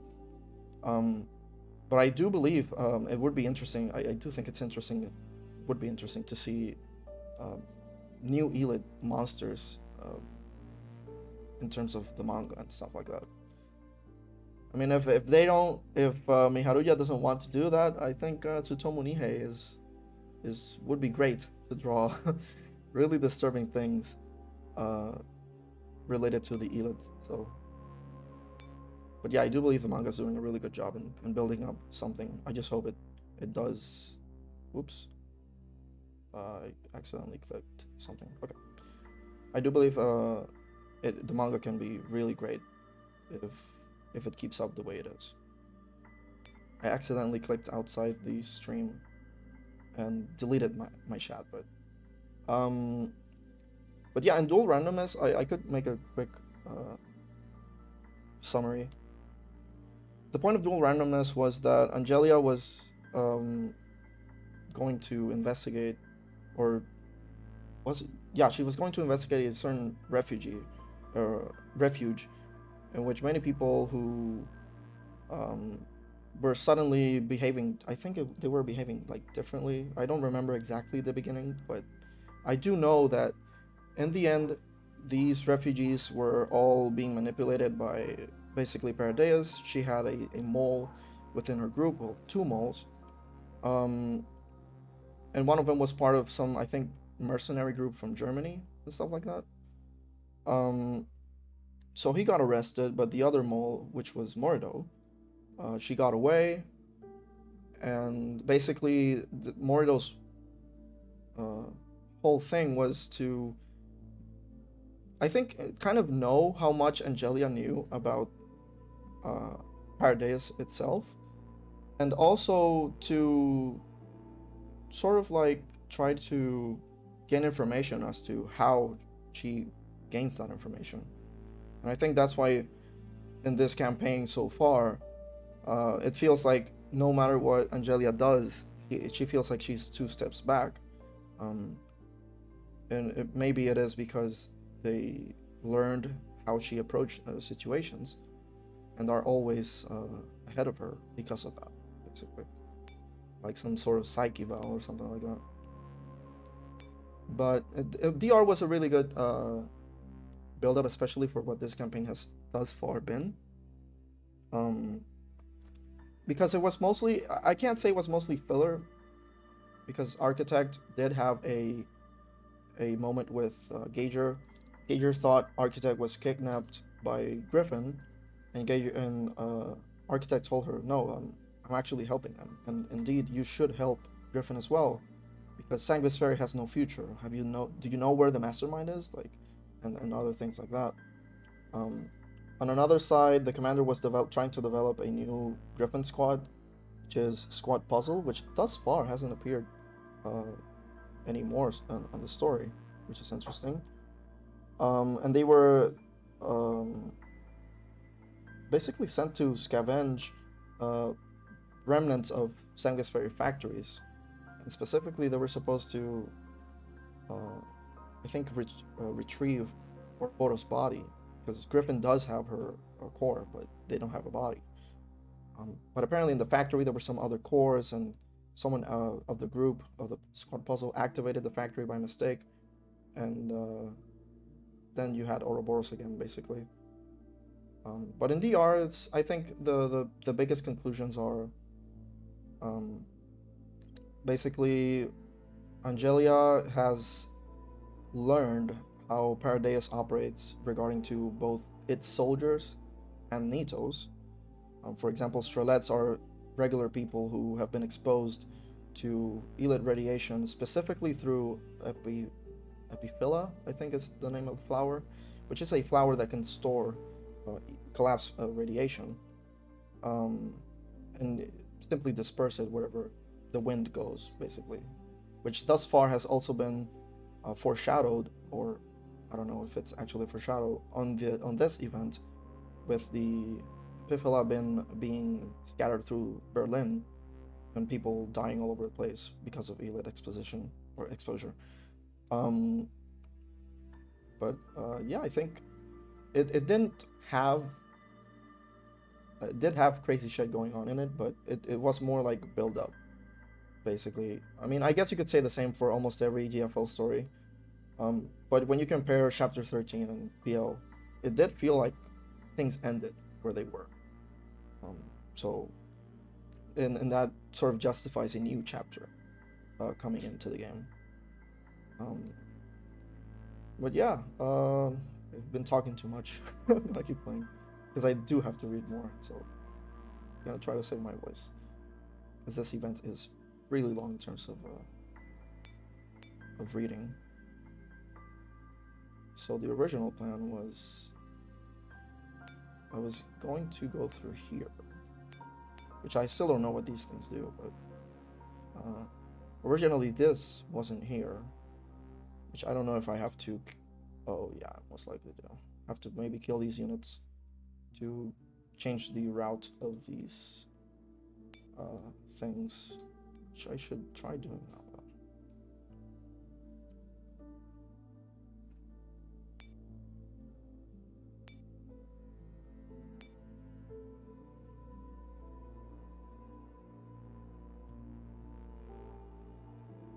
Okay, I think I see the route.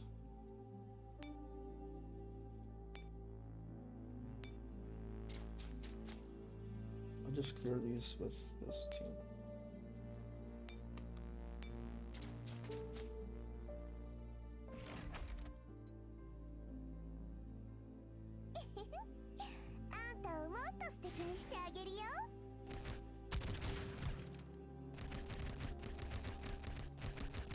Game's kind of laggy though.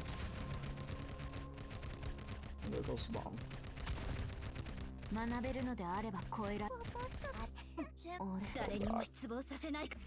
Lag is just horrible.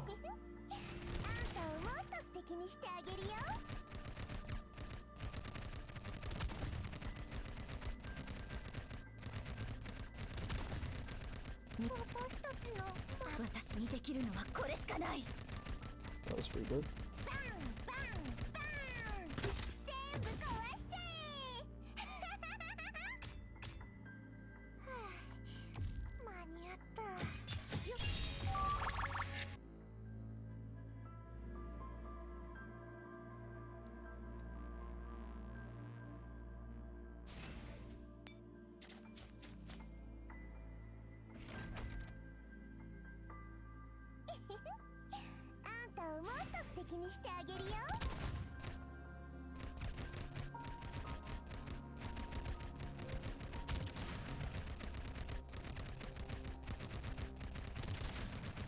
学べるのであれば超えられる。私にできるのはこれしかない。これはあんたの手？それとも足？はあ。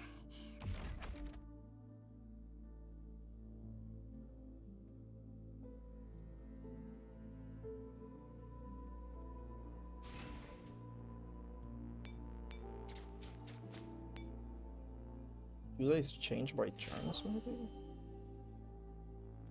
Why is it so laggy now, though?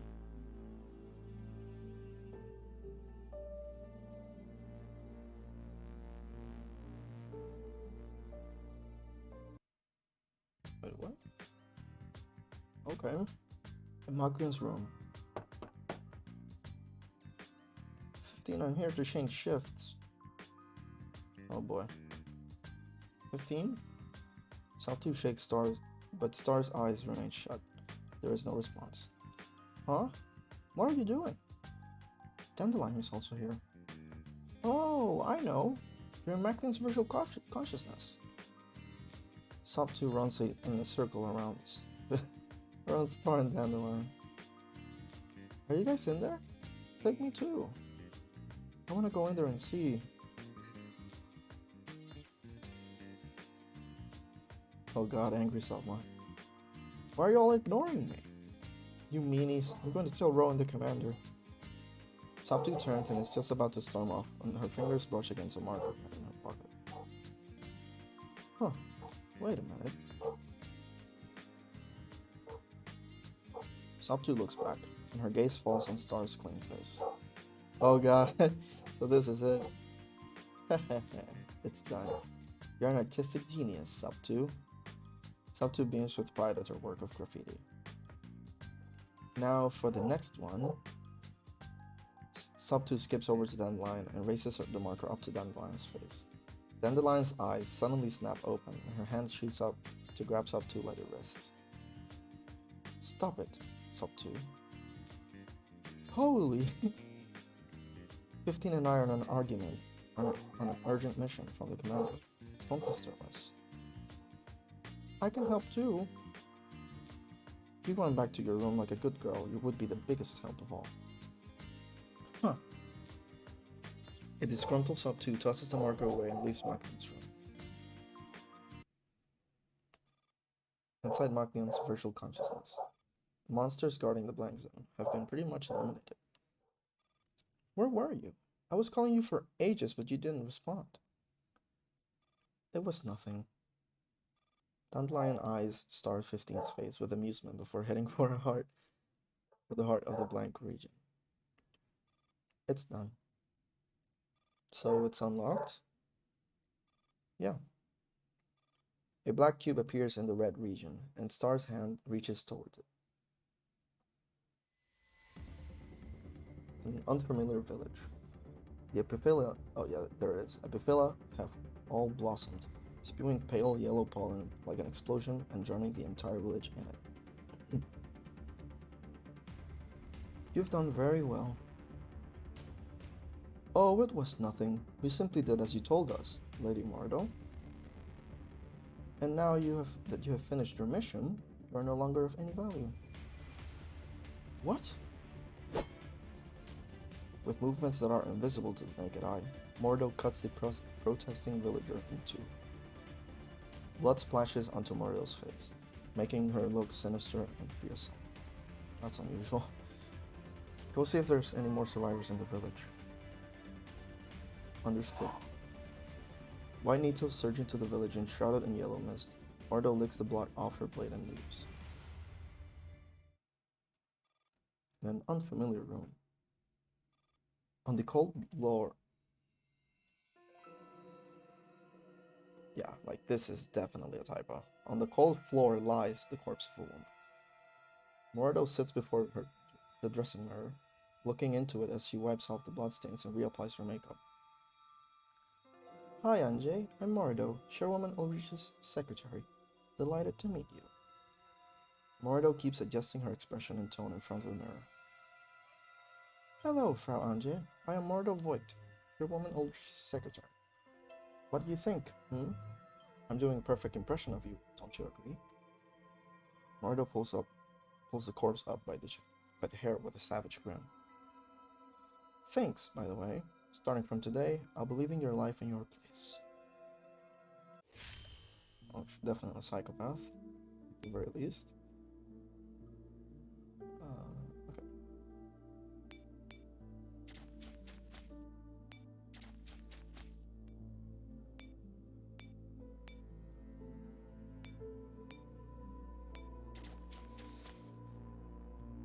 So that was before DR, by the way.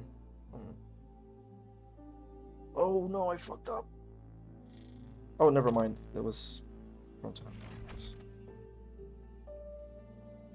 Yeah, I spent a lot of time talking about certain things like the anime and the manga and stuff. But yeah, I'm officially back because otherwise my voice was not gonna last this event.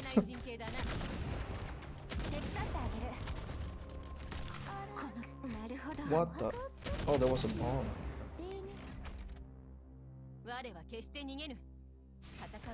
That's a big surprise.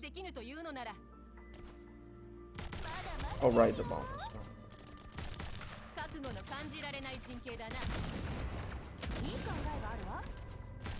Yeah, this is bad. なるほど。これがあなたたちの目的なのに。我は決して逃げぬ。戦うことですが、解決できぬというのなら。So the lag is not helping at all. 覚悟の感じられない神経だな。 Oh, that was a good one. Oh wait, not the bomb. Thought it hit the bomb. 我は決して逃げぬ。戦うことですが、解決できぬというのなら。まだまだですよ。 Oh my god, this 油断 is... した報いだ。自分のことを信じてあげて。なるほど。光栄に思います。I mean, I think I could tank it. But the gunners are gonna shred anyway, so... 我は決して逃げぬ。戦うことです。 Oh no, it is. It's just so laggy that... It's basically a perma... bullet time. 油断した報いだ。手伝ってあげる。 Oh, there's the bomb. お墓を作る。なるほど。 Yeah, I just messing with guys.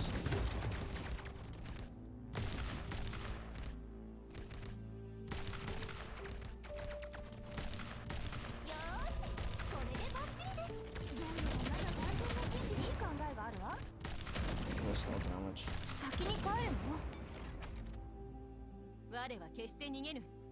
戦うことです。 Oh, 解決できぬというの I なら。 mean, that's not a bad mechanic or a bad feature. But I don't think you can do much with it in terms of... If you want to learn, like really dedicatedly, basically, to what specific frame the enemies start shooting or doing certain animations so that you can kite them. I think freeze time is more like to learn basically the first steps to kiting. But it's not... You can't do much with it outside of that because it's...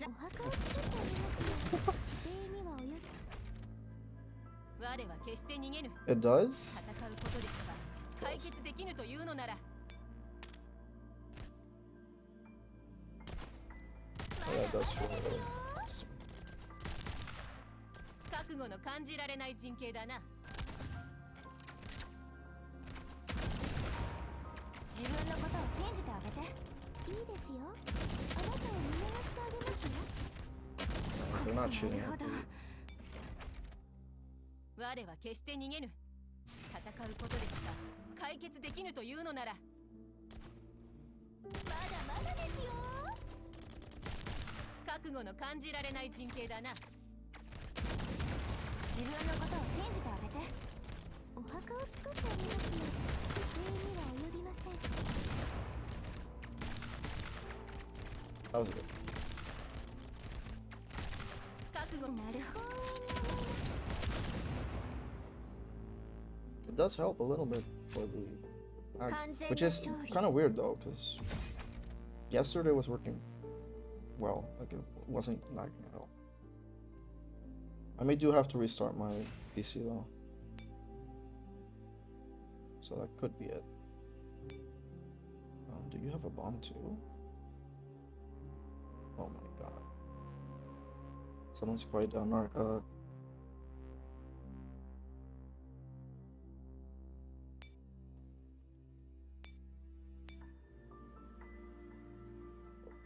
I think I can clear that. SAT that didn't take damage.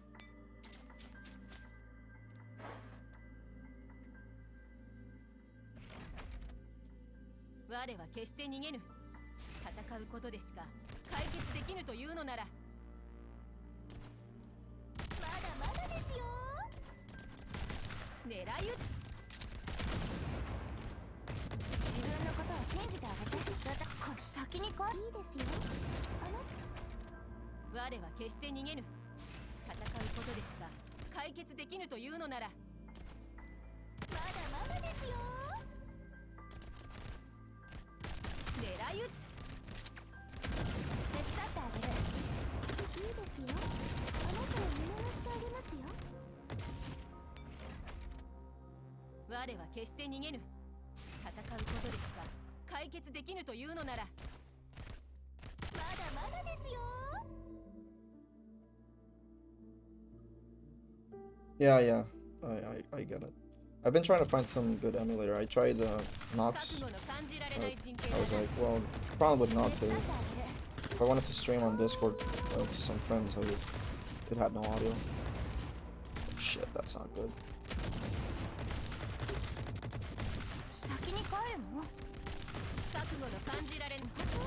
Sorry, P22, but the emulator is not helping.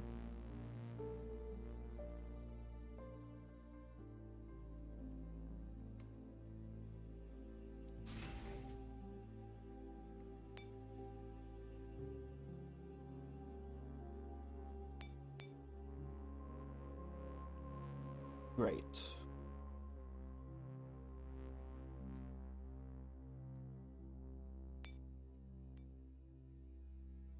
There's no other heliport though. Might as well just retreat. Yes.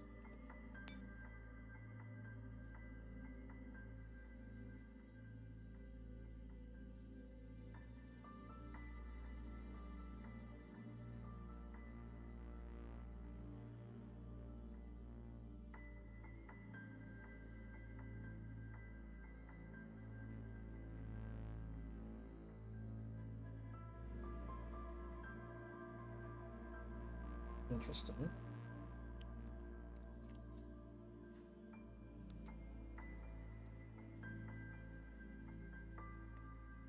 I think I'd have to clear this one first.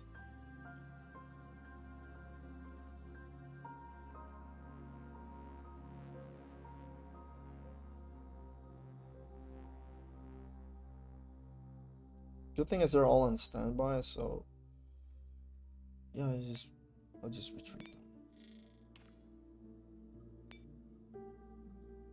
Oops. It's kind of weird though, because the emulator is like, sometimes it works and then it gets really laggy and it's not consistent today. I'll have to look into it later. If it gets too bothersome, I'll just restart the PC.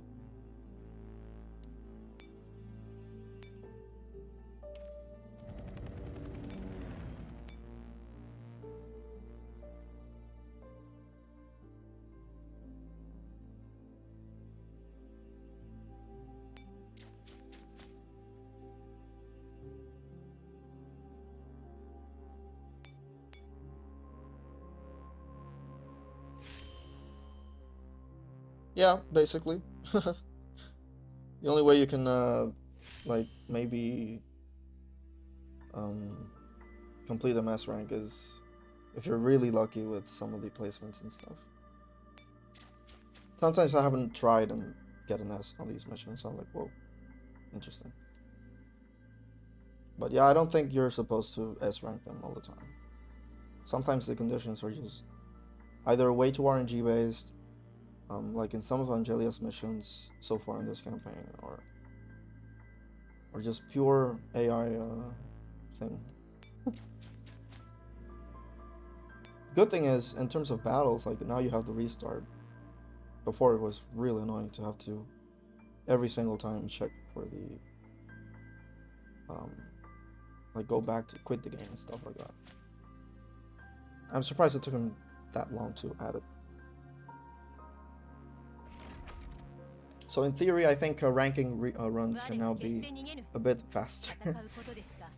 Because most of the time it's just, oh, I had bad RNG, I have to restart the entire thing again. If you have a slow emulator or a slow PC, good luck with that, with ever finishing that game. No, Bean took nothing of damage. 我は決して逃げぬ。戦うことですが解決できぬというのなら。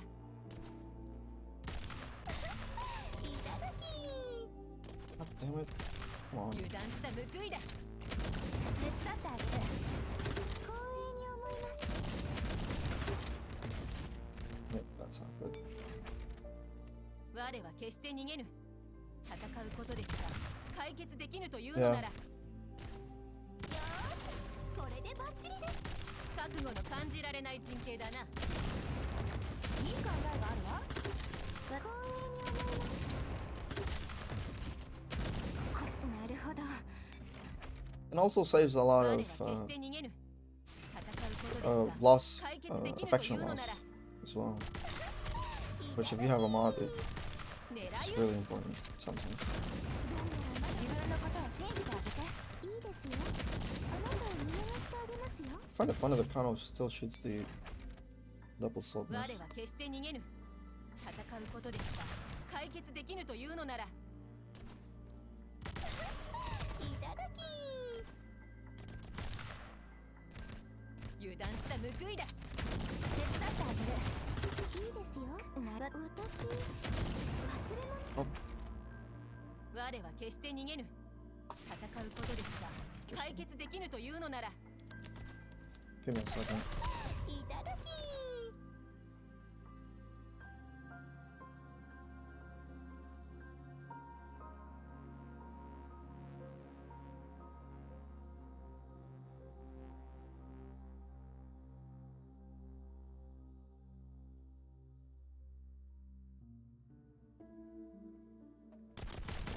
狙い撃つ。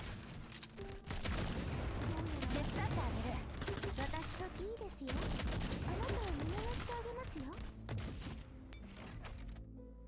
我は決して逃げぬ。戦うことですが解決できぬというのなら。いただき。手伝ってあげる。どうやらまだなるほど。いいですよ。 Oh, it's so あ good. なたを見逃してあげますよ。我は決して逃げぬ。戦うことですが解決できぬというのなら。よーし、これでバッチリです。手伝ってあげる。 That was a good いい push. ですよ。あなたを見逃してあげますよ。なるほど。これ。我は決して逃げぬ。 Not that it 戦 mattered. うことですが解決できぬというのなら。いただき。狙い撃つ。いい考えがあるわ。いいですよ。あなたを見逃してあげますよ。なるほど。これがあなたたちの目的なのね。 Oh, that was close. 我は決して逃げぬ。戦うことですが解決できぬというのなら。よーし、これでバッチリです。油断した報いだ。手伝ってあげる。なるほど。いいですよ。あなたを見逃してあげますよ。 Mind. 我は決して逃げぬ。戦うことですが解決できぬというのなら。いただき覚悟の感じられない陣形だな。いい考えがあるわ。こう思います。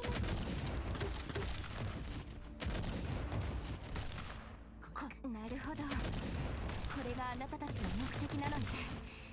Trying to see if I can kill the double soldiers. I don't care about the rest, 戦 honestly. うことですが解決できぬというのなら。 The rest can go out pretty quickly. いただき Come on. 狙い撃つ。手伝ってあげる。なるほど。 Oh, that did no damage. 我は決して逃げぬ。戦うことですが解決できぬというのなら。まだまだですよ。狙い撃つ。自分のことを信じてあげて。お墓を作ってあげますよ。礼には及びません。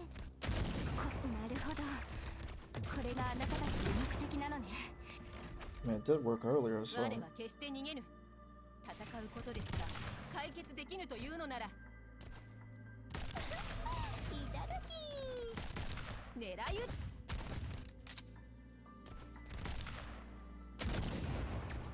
手伝ってあげる。私がお墓を作ってあげますよ。礼には及びません。なるほど。これがあなたたちの目的なのね。狙い撃つ。 okay. Not pretty at all, but 敗北からの巻き返し。 kind of curious that they. I mean, I may need some other sniper though instead of KSVK for these things. Some bamboo sniper. Wait, what did I change?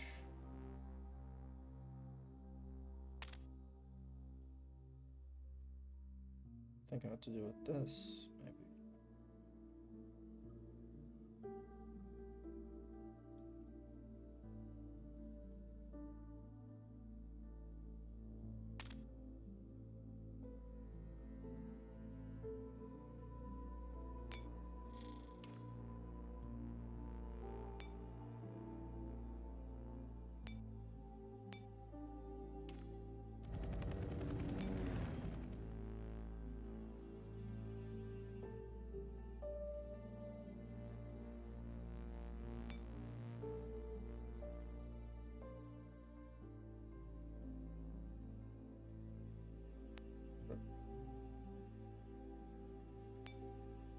These are all like the same stack, but with added enemies every single time.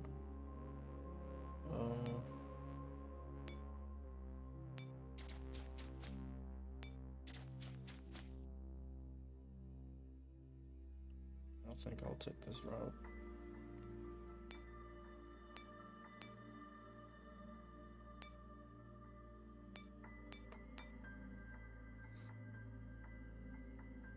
Oh my god, look at the lag.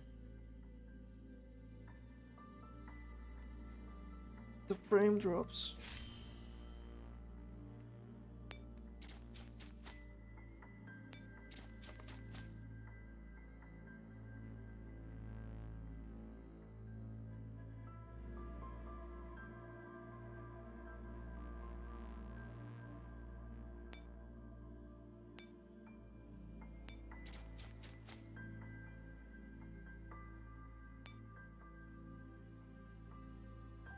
I'm still kind of, I think it's still interesting that they opt to make these big maps.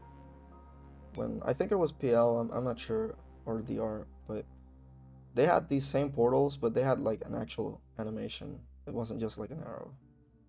So it's like, hey, we can't do much because we have spaghetti code, and not many people are gonna be able to play this if we do that. But they still go for like big maps with a lot of mechanics. I'm not saying that's why my game's laggy today, but for other people it could be the reason for the lag.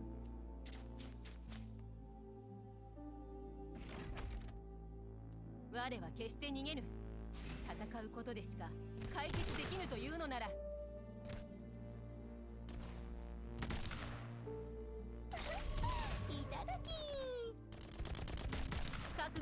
じられない陣形だな。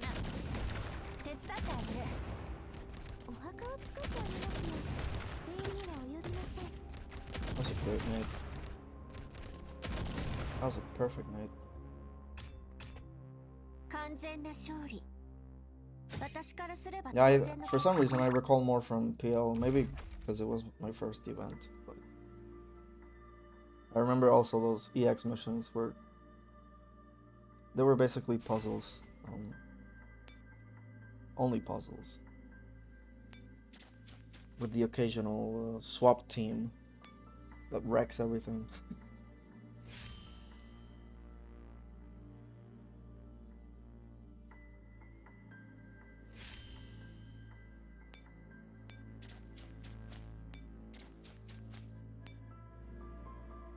Let's see how this goes now.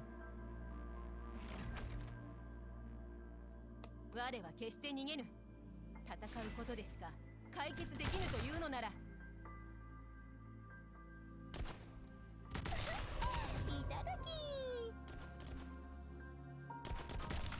油断した報いだ。いい考えがあるわ。どうやらまだ光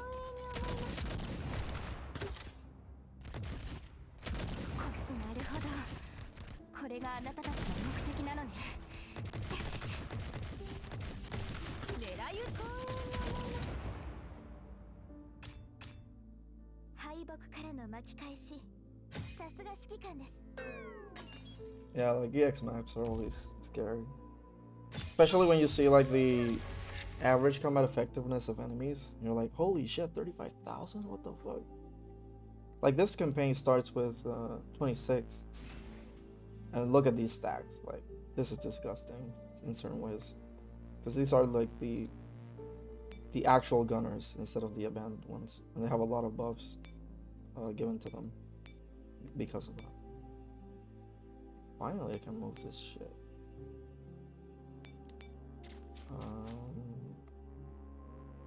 Okay, so I think route should be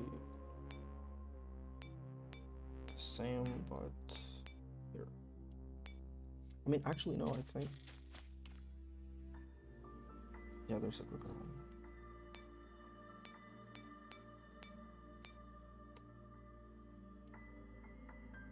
But yeah, I think PL was pretty disgusting with the sometimes with the armor of military units, and other times with swap stacks. Like some of them were so big, it was like, what the hell?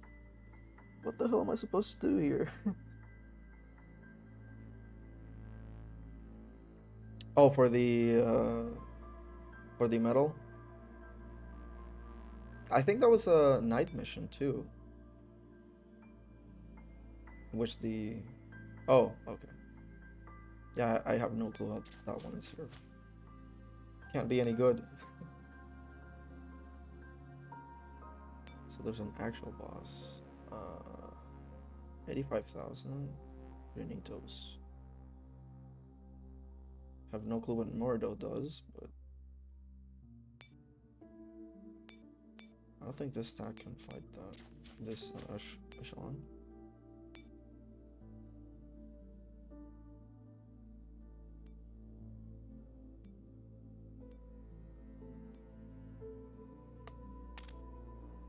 Actually, I think I can. I have enough damage.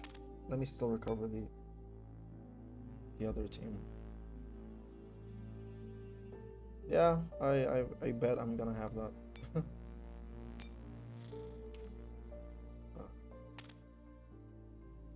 I actually don't remember much from the R's EX medal mission. Elite mission. I don't think I'll need this. Yeah, I'm not. But fuck it.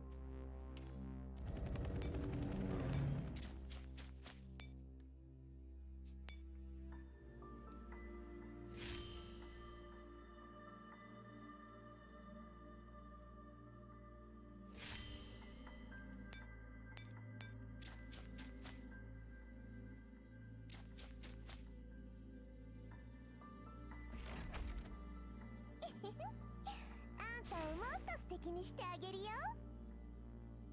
Oh, I think I remember. It's slightly. 捕らえた。誰にも失望させないから。バンバンバン、全部壊しちゃ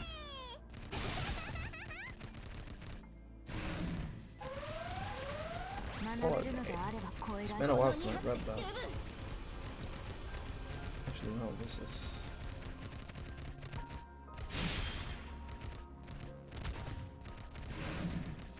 Oh, we're not taking any damage. 私にできるのはこれしかない。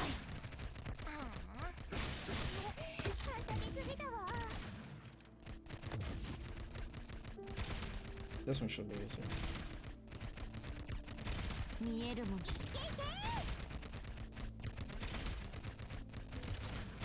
But yeah. I wonder if they're gonna add more Paradise units to 学べるので capture. あれば超えられる。 So far they haven't. Oh, actually, yeah. Nato White's summer version. Oh my god. What the- 見える。この2発で十分。 That's not good.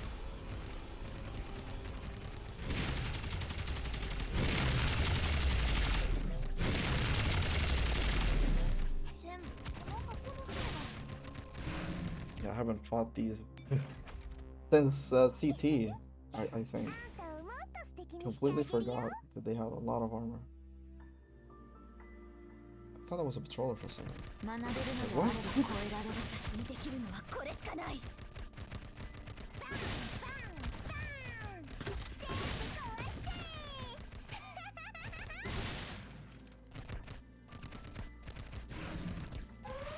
見えるものすべてから学ぶ。私にできるのはこれしかない。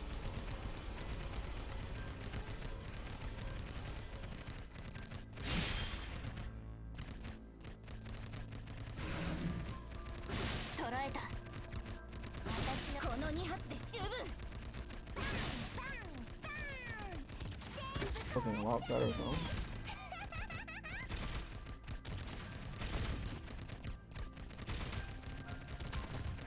学べるのであれば超えられる。この2発で十分。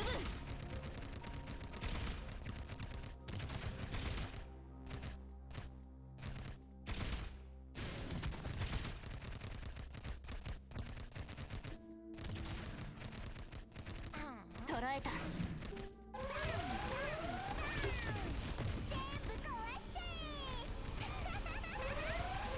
This is where shit goes down. 負けないわよ。 捕らえた。誰にも失望させないから。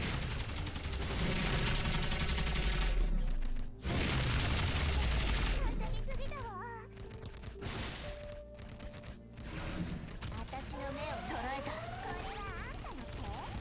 それとも足？負けないわよ。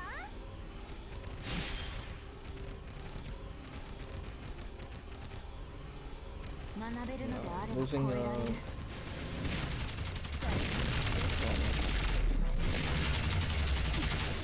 もっと God, she goes crazy. I know, right? 素敵にしてあげるよ。 Or if you could use them both, given the smaller command units. 捕らえた。 How's it called? この2発で十分。 Command slot, I think it's called. これはあんたの手？それとも足？ Yeah.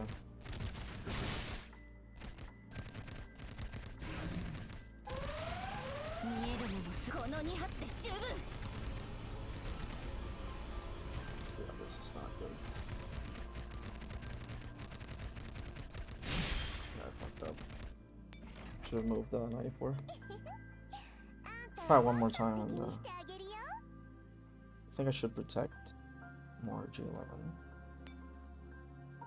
捕らえた。誰にも失望させないから。バンバンバン、全部壊して。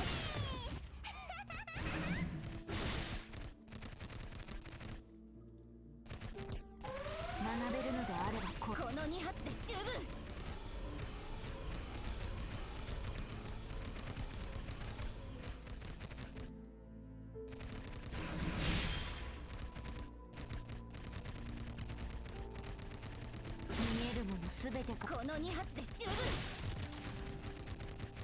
バンバンバン全部壊して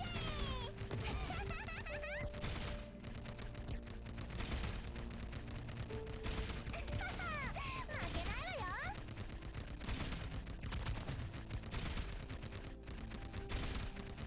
Getting better. Oh shit.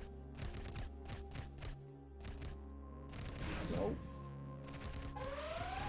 学べるのであれば誰にも失望させないから。 Oh shit.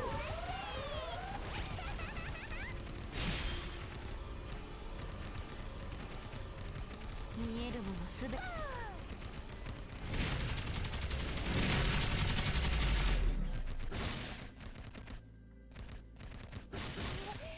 しゃぎすぎだわ。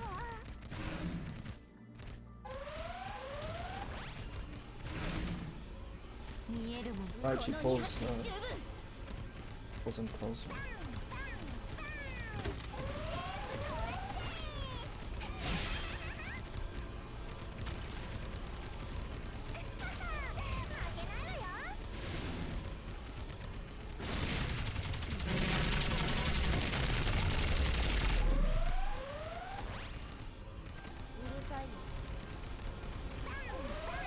I'll just withdraw.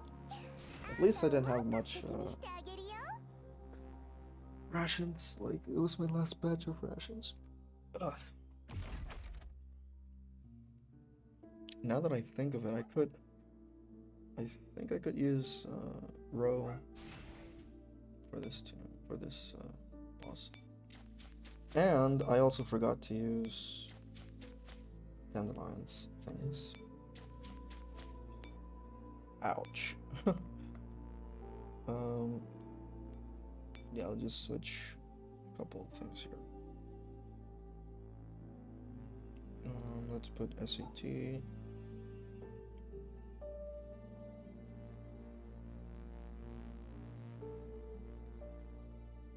combat. Oh, right. Well, this is gonna take a while with this really amazing frame rate.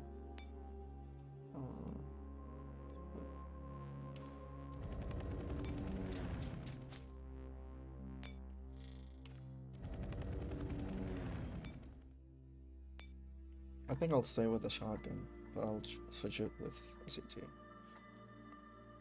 Because so far it was working pretty well. And also equip Riot Shield Fairy. 悪くない場所ですね。 Okay.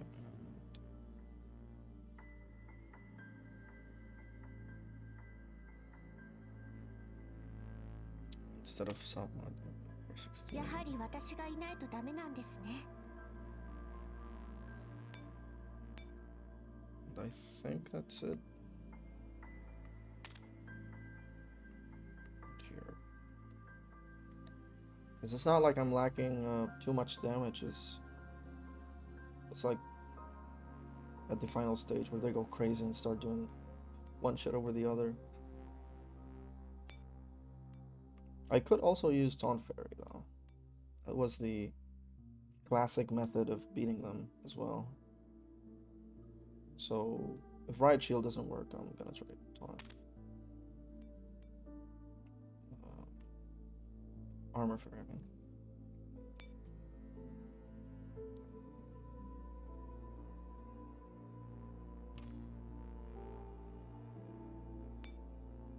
Just try to give her more XP, I suppose.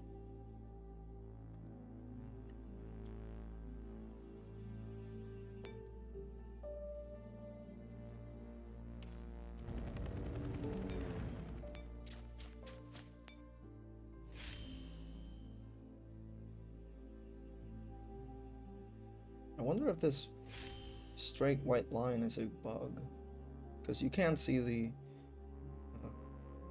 arrows under, like the lines underneath it, but it even looks weird.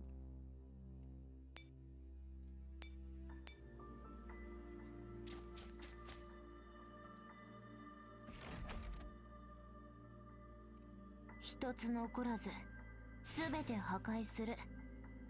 Yeah, それでいいん that でしょ？ sounds like a really good idea though. Sorry for answering out, Tamar, but it does sound 見えるもの like 全 cool て concept 私にできるのはこれしかない。 because she is lacking a lot in her HOC part.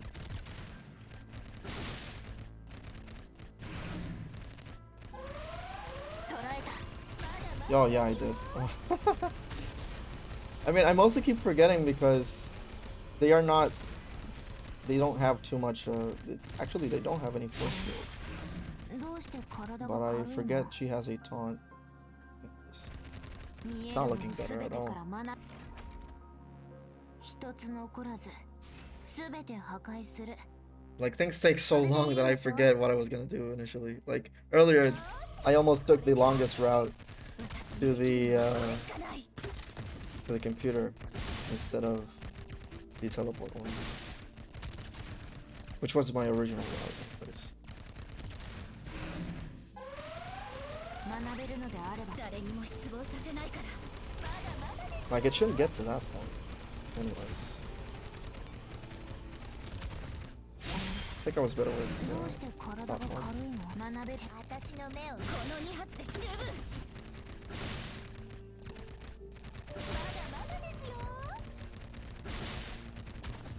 yeah, because G11 was the highest damage. 見えるもの全て私にできるのはこれしかない。 Yeah, this is not gonna work. 一つ残らず全て破壊する。それでいいんでしょ？ I'll go with the classic, reliable, the old reliable, and not forget Dandelion.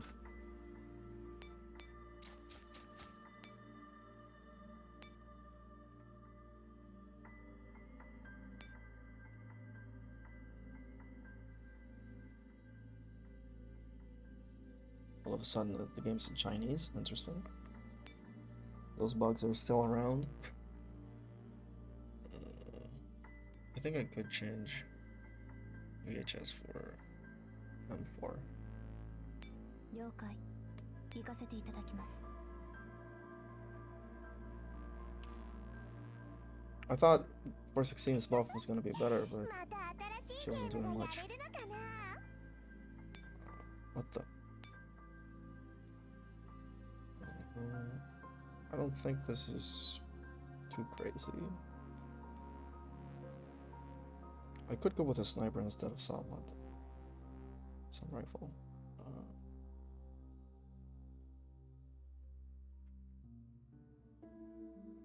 Though I'm not sure which. Or I could go with Aswell for the perfect accuracy. Although I don't think that's what I'm missing. I did not mean to do that.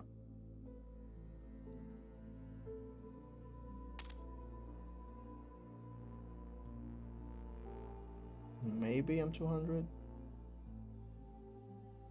Thing is, this is not even that hard. It's not like patrollers with other weird shit going on around them.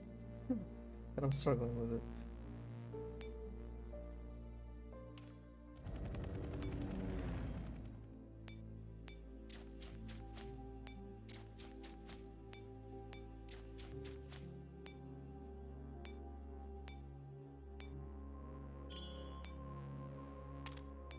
Although this does give a debuff to them, so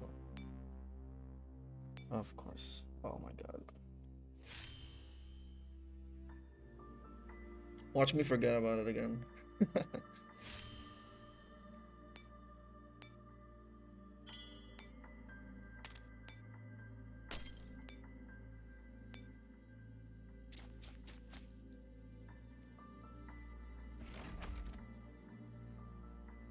Fukushou だ。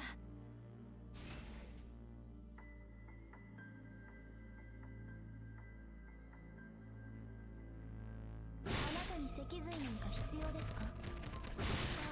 私にできるのはこれ She し just かない。 one-shotted the clone. これはあんたの手？ Somehow G11 took damage. 足？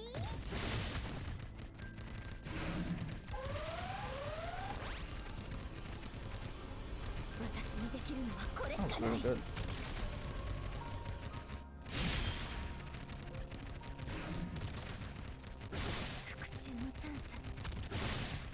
私の目を見て。この2発で十分。私好みの格好になーれ。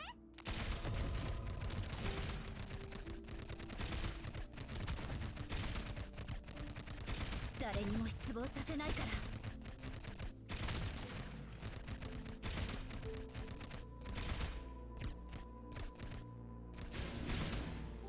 哀れむ心なんてもう捨てました。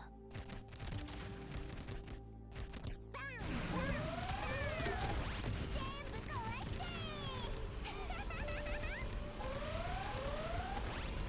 Oh, she still did it. 復讐だ。 Shouldn't have moved somewhat.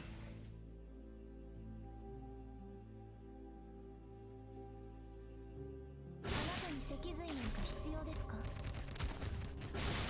この2発で十分。私好みの格好になーれ。 Why does the 11 still take damage? よーし、これでバッチリです。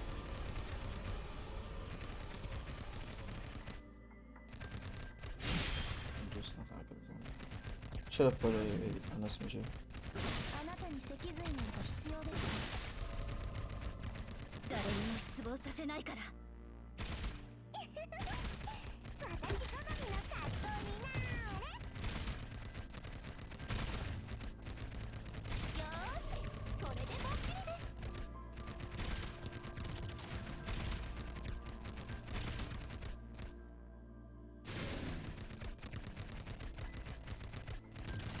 哀れむ心なんてもう捨てました。この2発で十分。 And they're still attacking that enemy. Or technically. 私好みの格好。 Okay. 復讐だ。 Got to move them. It's kind of fun how Mordo just bolts the shit out of here. この2発で十分。私好みの格好になーれ。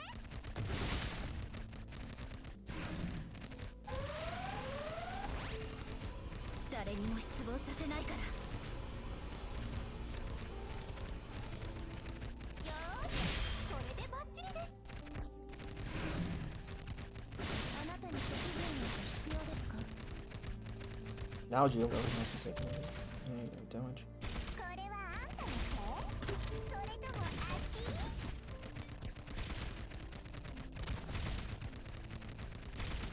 誰にも失望させないから。よ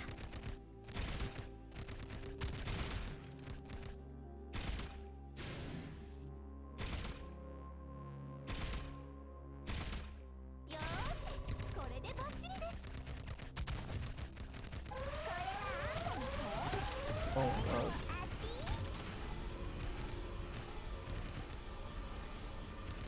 Yeah, that's not good. この2発で十分。い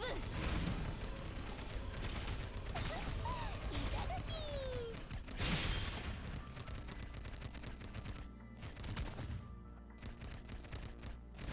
ああ、復讐のチャンス。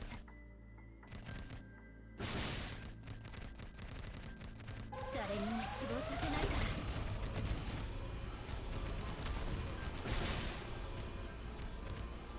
Wait, she's still increased tiles even though.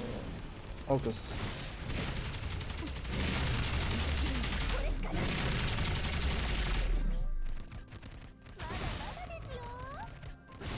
ああ、あなたに脊髄なんか必要ですか？ Finally? これはあんたの手？それとも Oh, she really doesn't want to die, does she? よーし、これでバッチリです。 And they're all dead. The audio.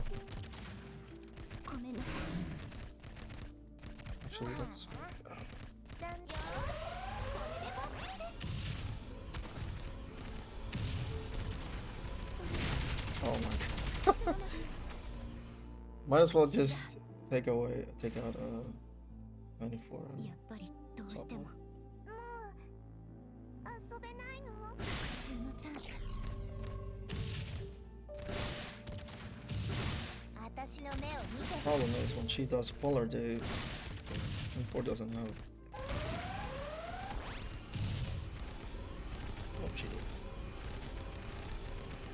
よーしこれでバッチリです I was lucky. 哀れぬ心なんてもう捨てました。うるさいいただき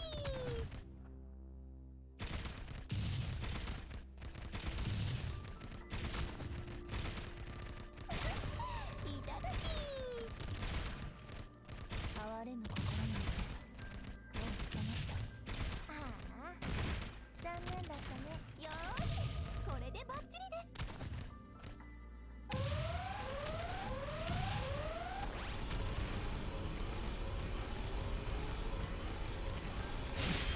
よーしこれでバッチリです Shut the fuck up. 私の目を見てよーしこれでバッチリです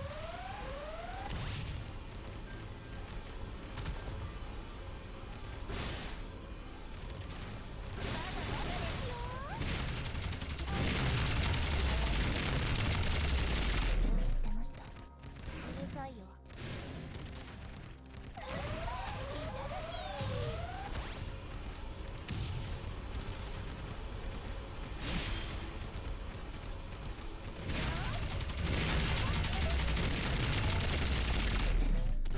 う捨てました。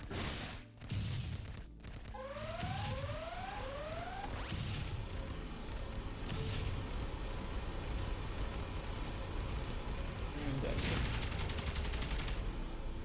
復讐だ I'll keep them all before the first party. 哀れぬ心なんてもう捨てました。この2発で十分パンパンパン全部壊しちゃ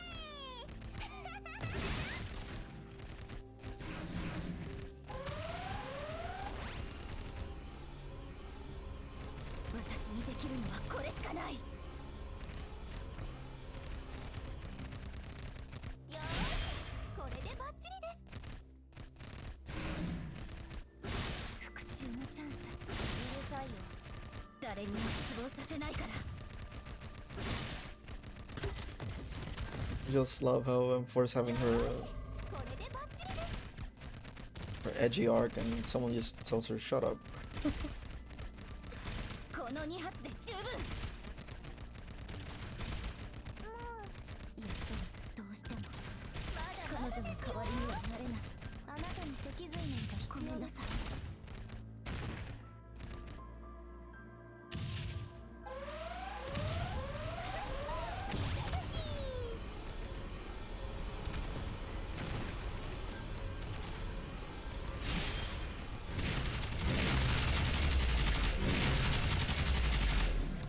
よーしこれでバッチリです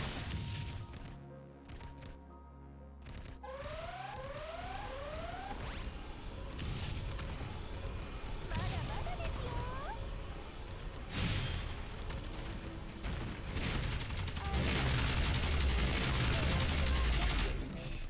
Just change SAT. Could go with a meme though. With a meme echelon. This looks like M4 deals a lot of damage though. Actually, I'm gonna try that out.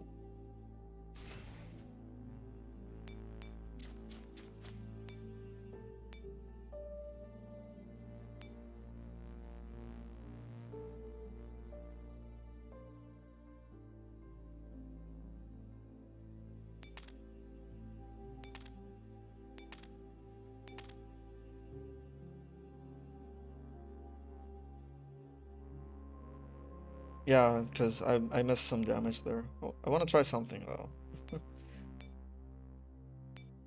The most, I would say brain dead thing. お洋服のコーディネートと同じで自分の面倒は自分で見るので風紀に関しては心配しなくていいよなんたって私はグリフィまた私の出番 Yeah, I could do that too. with Deagle and stuff.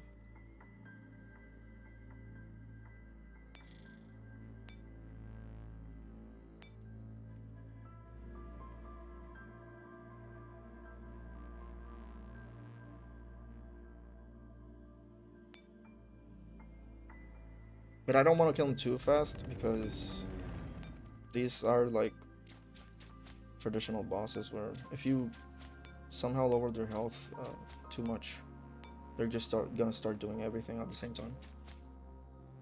And I forgot to give them never mind. 復讐だ。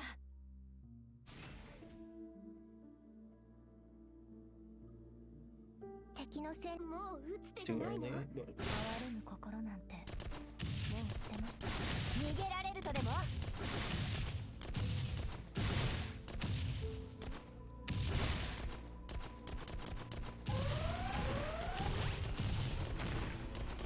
there's the part I want to see.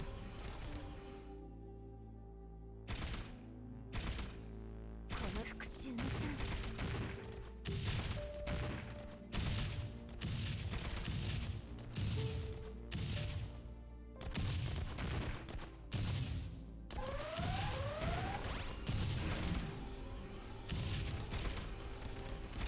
誰も犠牲になんてさせない。哀れむ心なんて目を捨てました。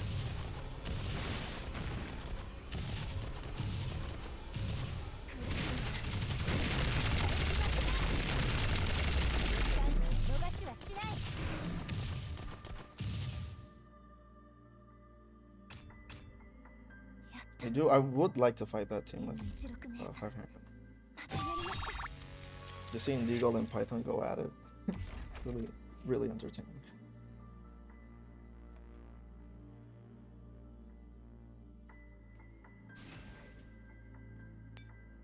So finally, yeah, she's really good. I used her to beat the final bosses of Shattered Connection. Like, she's really good. It's like Maclean's virtual consciousness. Damn it, I told you she's Morido. There are a lot of other people's memory fragments in her virtual consciousness. This is rather unusual for Anito. Given the current circumstances, the chances of Maclean and Morido being the same person are very high. So even you agree.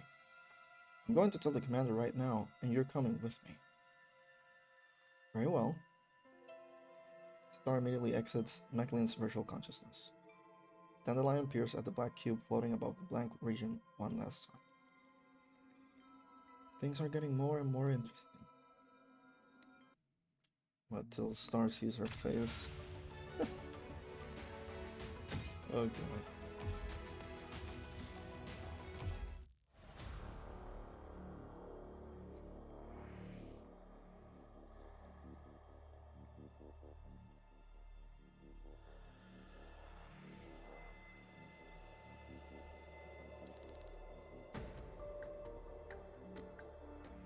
So I think this is Anja, so it's with her echelons.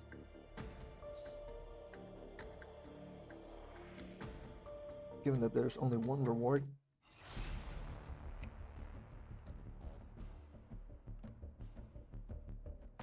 Great Singularity and CT vibes.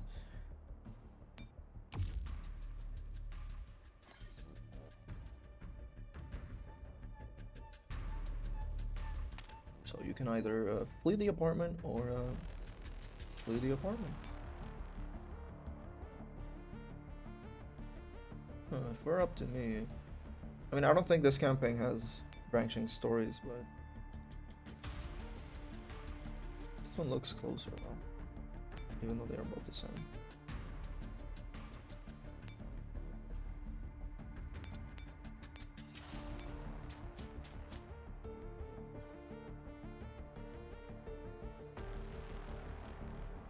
Troublesome enemies.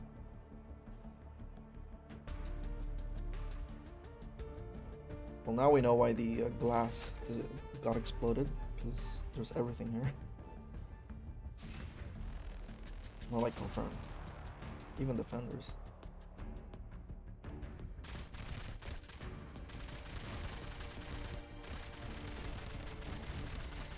ーダースキャンスタート。これで終わりです。 Not the cleanest. ギロチン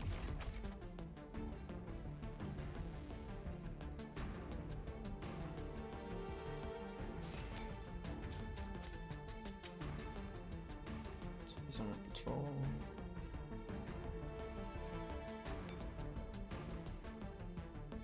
Oh, okay.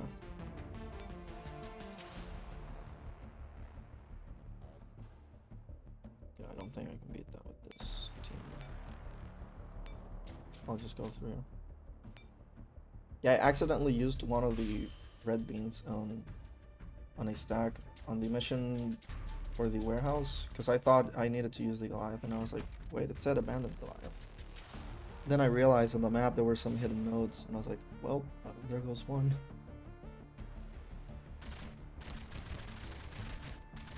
Sorry, 94, you're gonna tank a little bit. 誰にも失望させないから。やっぱりどうしても少し体彼女のを動かしましょう。代わりにはなれない。ごめんなさい。任務結果を。I do wonder if there are hidden achievements with them though. Like with the similar to the Division collab. What you couldn't fight enemies explicitly, but you could use grenades to quote unquote not fight any enemies.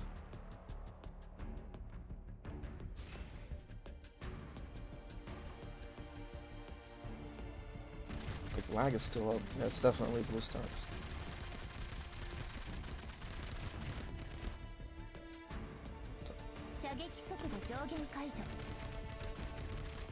This reminds me of that single dinner gate in certain stacks. Like Tarantula.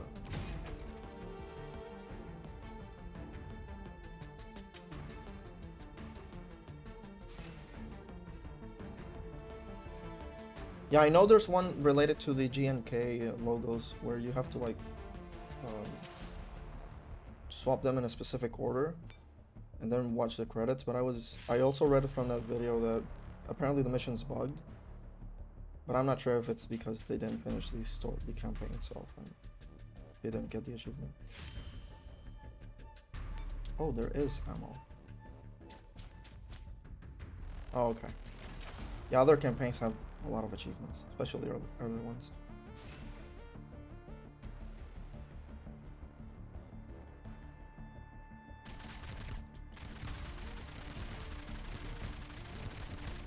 Why is there pushback? Some of them were being pushed back. Oh shit. I don't have to fight anymore.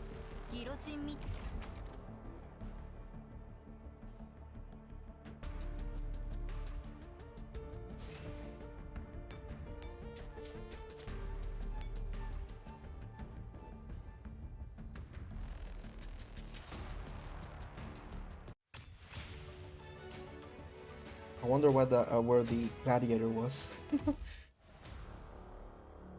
The apparent gladiator in the mission.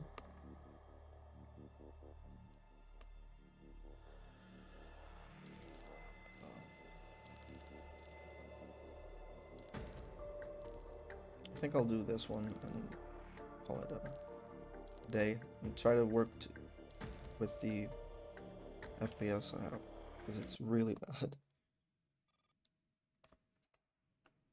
The commander's office. It is late at night, and the commander is puzzling over a stack of files. Stars suddenly bursts in with Dandelion in tow. Commander, I have an urgent matter to report. What is it? The commander takes a mouthful of tea and looks up with sleepy eyes. At the sight of Star's face, the tea is ejected in a violent spray. 15, you hear me out, Commander. Dandelion and I just checked Macklin's visual consciousness, and we found a region that was hidden during the daytime. Oh my god. Wait, didn't I already tell This is very important, Commander. Alright, go on. I'm still thinking of that. I just imagined Miharuya panel, which he draws sometimes goofy panels. I just imagined that. That's why I can't stop thinking about it. After unlocking this region, Dandelion and I saw Morido's memories. We saw how Mordor massacred refugees and how she killed and replaced Chairwoman Ulrich's secretary. What? She has Morido's memories. Maclean is Morido, Commander. Dandelion saw it all, and she shares my opinion. Frankly speaking, I no longer agree with Star. Say what? Anito's visual consciousness has always been very chaotic, and they often merge with consciousnesses to exchange information. Maclean looks identical to Morido, so it's hardly unusual that her visual consciousness might possess memory fragments from the other person. That's okay. Of course, I'm not dismissing the possibility that Maclean could be Morido. I'm just saying here that there might be another explanation. You're doing this on purpose. Oh, I bet. In any case, the commander can see for themselves and make the final decision. Put the video on the main screen. All attempts to record information within that region failed. I cannot project it. Then let's go to Maclean's mind again. Please watch, Commander. Yeah, I know, right? Right, let's go. In Maclean's room, the commander has returned together with Star 15 and Dandelion. What's wrong? We know everything, Morido. What? You may enter. AR-15. Dandelion opens the link, and the monitor shows Maclean's virtual cognition image. Is this my mind? Sopo being Sopo. Having come this way before, AR-15 navigates through the space with ease and makes her way to where the blank region was, but in its place is a chaotic mess of memory fragments. Why is this happening, Dandelion? Oh, she even appeared in the neural cloud with that image. I do not know either. Maclean, what have you done? Huh? I don't know. Damn it. Unwilling to give up, AR-15 keeps looking through the fragments, but none of them belong to Morido. This is impossible. It was here right just now. I mean, it was right here just now. Come up for now, 15.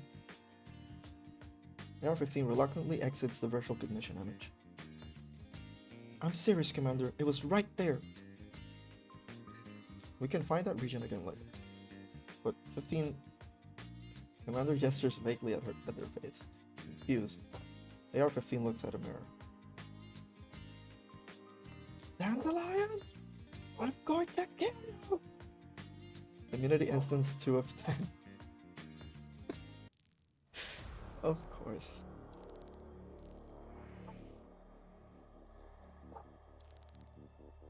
I mean, if these are only stories, I think I can keep going for a little bit.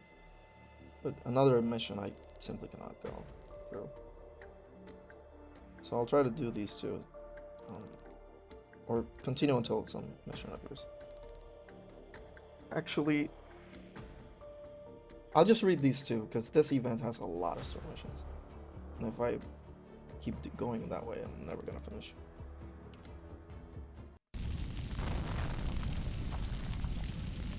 Yeah.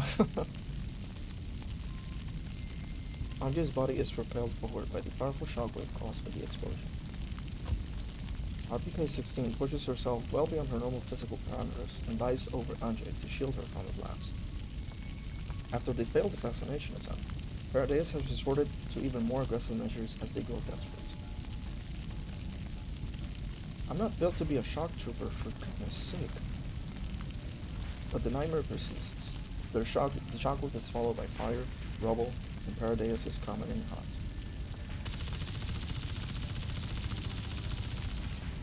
Yeesh. Go at him. RPK-16 rips off her bipod and, using her machine gun as a makeshift assault rifle, she unleashes a barrage on the enemies coming from behind. Without the time or space to get into proper shooting position, suppressive fire is all she can manage even as a tactical doll. But her firepower alone can hardly hold off an entire squad. Anjay, wake up. It's a shame, but it looks like I'm about to follow in Deer 12's footsteps. Don't give me that. Anjay draws her pistol from the holster on her thigh and promptly fires several times behind her. Unlike RPK-16, her shots are a lot more accurate, but her contribution in firepower is hopelessly inadequate. A round lands on RPK-16's body, producing a sound that makes Anjay's heart lurch. 16 has blocked a stray of bullets fired at Anjay with her own body. Anjay? What? It's been a pleasure to have met you. Shut your face. It's not time to read your epitaph yet. As 16's drum magazine runs dry, they lose the only way of fending off the Paradise forces. Anjay pulls her trigger, but it, too, clicks sharply and ejects no more cartridges. Damn it. Almost there. Anjay watches the slowly approaching white soldiers and reaches for her combat knife.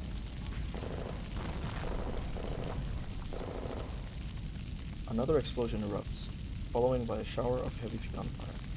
A round hits the leading Paradise soldier squarely in the forehead, toppling him instantly.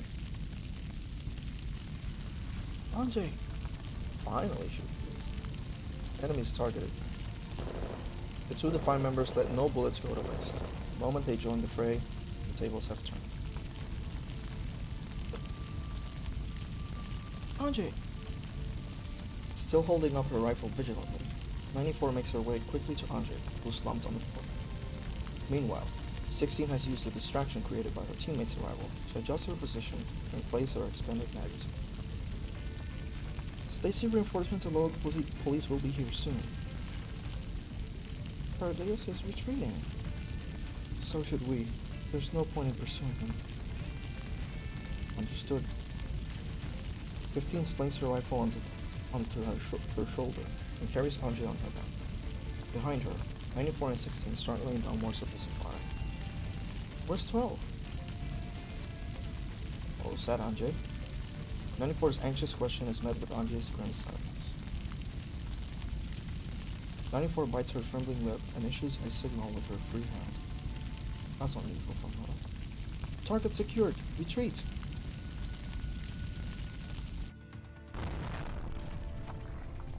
Another deafening explosion comes from the upper floors until everything finally falls silent. There is no more gunfire, only the blazing flames crackle on. 15, with Anjay on her back, is the first to burst out of the sea on fire, followed closely by two other members of the pack. Hey! Standing, or I don't think that's proper. It would be more like, hey! Standing outside the entrance is none other than Jay, who looks somber for once, and the Stacy agents who have been carried out from the fire with great difficulty. They have sustained heavy casualties. What happened? Are you okay? Jay rushes forward and helps AK-15 put Anjay down. Then, he bellows at the people behind him. Paramedics! I'm fine. Anjay gasps for air. Her lungs are burning. She can just make out the sirens of fire engines. Who are you trying to kid? You look even more terrible than Kay after our mixer. Where are the others? I'm sorry. We did our best, but we didn't see Mr. Light. Huh? Come again? How could that brat possibly... Hey, you've got to be kidding, right? How am I supposed to tell Shadow? This is the first time A94 has seen Jay so terrified. At that moment, another explosion erupts where the fire is blazing the most heavily in the apartment block. Lying on the ground, Anjay looks up at the night sky, which is lit up by flames. By default. 12. Whoop. I skipped something.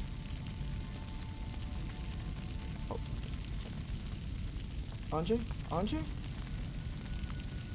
Okay, no. This doesn't bode well. 15. Where's the first aid kit? Right here. Here it goes once again. Here it goes again. Fire, bullets, casualties. Why has nothing changed at all? Why is she just as helpless as she once was? What kind of sick joke is this? Anjay! 94. 12. 12 stayed behind to cover our retreat. So did Light. There are no biosigns in the building. I'm not detecting 12 signal either. Enough, 15. Comms are back. Anjay, do you have an incoming call? It's the Earl. You don't seem to be faring well, Angelia. Your safe house is nothing but safe. Explain yourself, you son of a bitch. You have no one but yourself to blame, Angelia. You were too rash. I told you to conduct an investigation, not engage them in open conflict. Don't teach me how to do my job, bastard. He's just sitting on his ass. I am simply trying to set you back on track. As you can see, Paradeus is rearing its ugly head. This kind of attack is child's play for them. If their plan succeeds, the casualties will be tenfold. It will be on a completely different scale compared to Beslan. Don't you dare bring up Beslan. I wish you good luck. Yeesh. Motherfucker. Anjay, Anjay!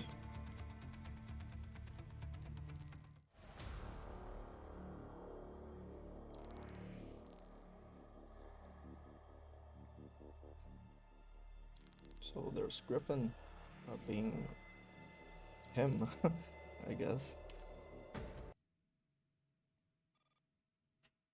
Late at night in the commander's office. After sending Star and Dandelion away with great difficulty, the commander makes a call. Persica. Persica, what do you make of the video that Rose sent you earlier today? Right. Just a little to the left. No, a bit further up. Yeah, that's it. Wait a minute. Don't put my bookshelves down like... Oh. Moving is such a pain. Forget it. You guys just pack up for now. Commander, with all the dolls at the base, have you considered opening a home movers division? All the moving companies on the market are so unreliable. Are you still moving in?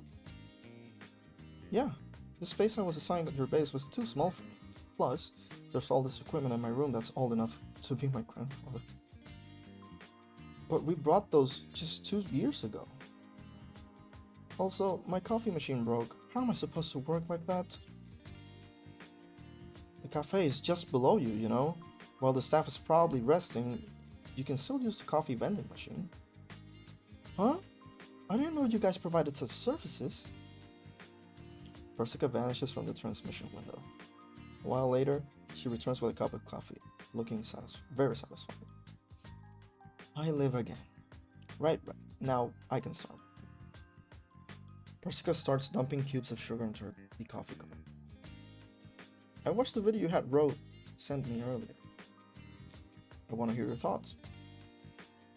I can't be 100% sure, but I did try to cross-reference it with news records in Berlin over the years, and nothing like it has happened before. Which means... At first, I thought it might be some kind of commercial movie or something, but considering the image quality, I don't think anyone with that kind of money would be bored enough to make such a film. We did some analysis on our own, and no matter how you look at it, it doesn't look forged. Dandelion concluded that Macklin's visual consciousness is so fragile, it can't withstand the strain of a memory fragment transfer. So we can only assume that the images are real, they just haven't happened yet. So that terrifying apocalypse will actually come to pass. Well, you might have a chance to stop it, Commander. Also, I'm quite intrigued by the blank region that 15 said suddenly appeared in Macklin's virtual consciousness. Unfortunately, All the data she recorded was useless, and I can't use it. I can't study it further. Care to speculate about it? I do have some ideas about what might be going on, but since this sort of thing has only happened once before, I'm not sure how useful my theories may be. Compared to the first 2 hacking attempts, 15 and Dandelion did it while Mechlin was asleep. Simply put, it's like how human beings have the lowest control over their conscious minds when they're asleep. Considering that Mechlin is the new model of Faraday's Nito, and that her visual cognition image is similar to that of a human's subconscious, my guess is that her defensive mechanisms are lowered when she's sound asleep to an extent. Hacking her during this time does have the possibility of revealing what is normally hidden. Do you mean Mechlin's deliberately concealing these memories of Mordos? I have several theories. This is just one of them. What are the others? Do you understand the concept of telepathic connection among isomers? Early on in Talon, I always pronounce it Talon, I'm not sure it's the correct way of it. I realized that these isomers possess the ability to share senses without the use of communication devices. While this sort of phenomenon doesn't allow for the stable transfer of large quantities of high-definition information, it's more than enough to allow portions of their memories to be transmitted to similar entities who can receive this sensory induction. So basically, Mechlin could simply have received a transmission containing fragments of Morido's memories. Yes, but the fact that she can receive those images already proves that Mechlin is the same kind of Paradeus unit as Morido. I also have another hypothesis, though it might sound a little far-fetched. Go on. Although Mechlin's body has been modified, she is still within the parameters of a human being. Information is transmitted within the human body in 2 ways, through chemical reactions and potential differences. Both methods involve the generation of various chemical elements or electrical charges within a cell. When a human stands next to someone with completely identical genes, he or she can be very sensitive to signals sent through the transmission methods that are very similar to their own. In other words, in layman's terms, you could say that they have a telepathic connection in the way identical human twins share a bond. You mean Mechlin might be Mordo's twin sister? And the presence of Mordo's memories in her virtual consciousness could be due to influences from Mordo's electromagnetic field? Of course, that's just a hypothesis. In order to verify it, I would need samples of Mechlin and Mordo's DNA for comparison. But if this hypothesis is valid, it means Mordo might be able to see through Mechlin's eyes, so you'd better be careful, Commander. The commander takes a sip of cold tea and grimaces at the bitterness. What's wrong? You can't even find someone to make you coffee without Kalina by your side? That'll change when I return. But Kalina won't be able to make coffee for you for a while, no? You'll be lucky if she can even talk to you when you get back. What do you mean? You didn't know? Kalina was transferred to a city general hospital today because her condition got worse. Apparently, they found a minor silicification on her skin. The tablet slips out of the commander's hand and crashes to the floor. Persica still seems to be saying something, but the commander can no longer hear her. The world is dead silent. The commander's promise echoes in their own ears. Throw her away from me. I'll be back. Oh no, that's not good. I mean, of course, I know GFL too, but it's still interesting to see how we end there. This chapter is pretty long, not gonna lie. Somehow I opened a 3. Okay, so I'll read Flash, although it kind of looks like a mission. Sure, it's not connected to the others. I think I'll leave it there.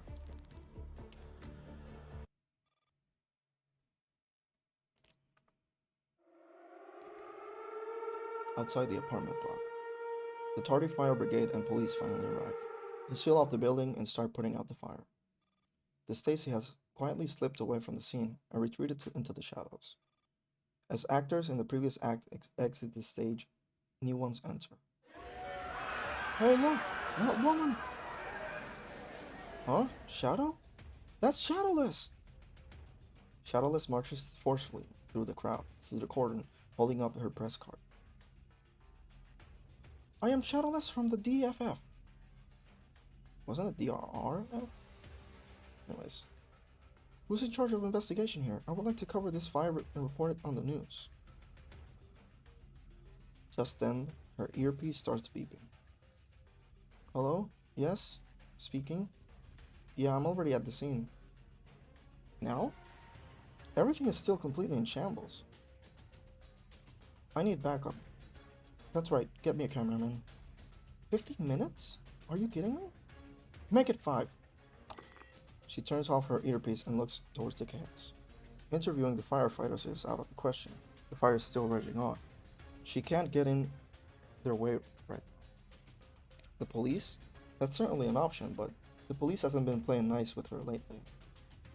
That leaves...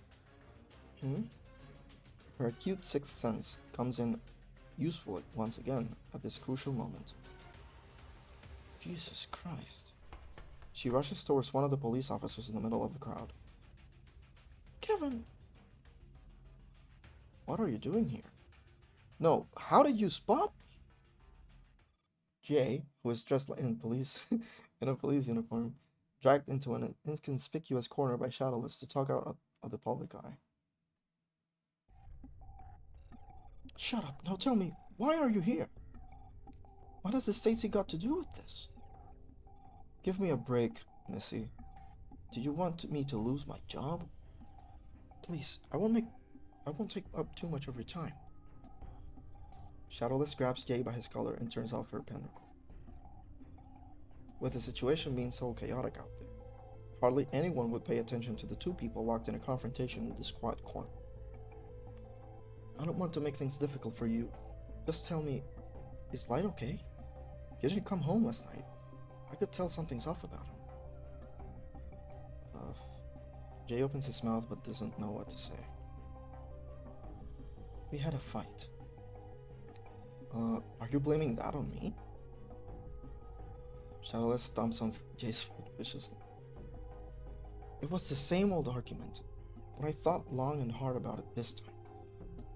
I want you to pass a message on to him. Can you not drag me into your sibling squabbles? Jay's face contorts with pain, for which he is secretly grateful. Thanks to this, he won't have much to worry about. To keep his straight face, Shadow's intuition is incredibly keen. She'll notice immediately if he slips up. What is he supposed to say to her? Shut it! Stop interrupting me! It's your fault that he joined the Stacy to begin with. Shadowless peers around carefully. I thought about a lot on what he said, and perhaps he's right. I understand and respect his decision. We're family. For a moment. I will always support him. That's it. She lets go of Jay. Then her gaze shifts away in fine nonchalance as she fidgets with her hair. Jay can't tell if she's making sure they aren't overheard or trying to cover up her sheepishness. I'll let him know. Thanks. Come and have dinner at our place one of these days. It's been a while. Satisfied with Jay's promise, Shadowless smiles and nods apologetically before darting out from the corner. True to her words, she has not taken up much of Jay's time.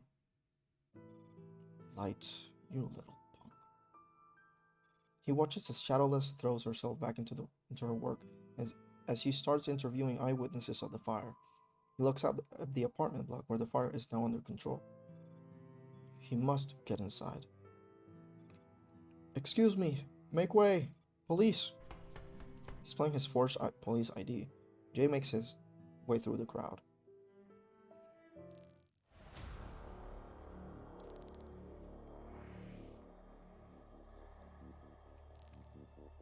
Oh well, I can't play this mission with these frames. Anyways, that was quite a segment, I will say.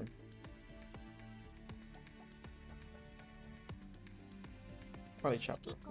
ただいま指揮官。次だ。ただいま。みんないるし。任務完了。ご報告いたします。指揮官様、行ってきます。So yeah, I'm gonna leave it here. I'm gonna try to work with the frame rate issues for the next stream. Hopefully it's only a PC restart. But yeah, if you enjoyed, then be sure to follow. If not, well, that's fine. But yeah, thanks for tuning in. I'll try to stream tomorrow if you're interested. バッテリーだよ。 So 他にもいろいろ入 be って sure to keep an eye for that お菓子でしょ。ジュースでしょ。 if interested. So yeah, 枕と thanks for stopping by again, and have a great day, everyone.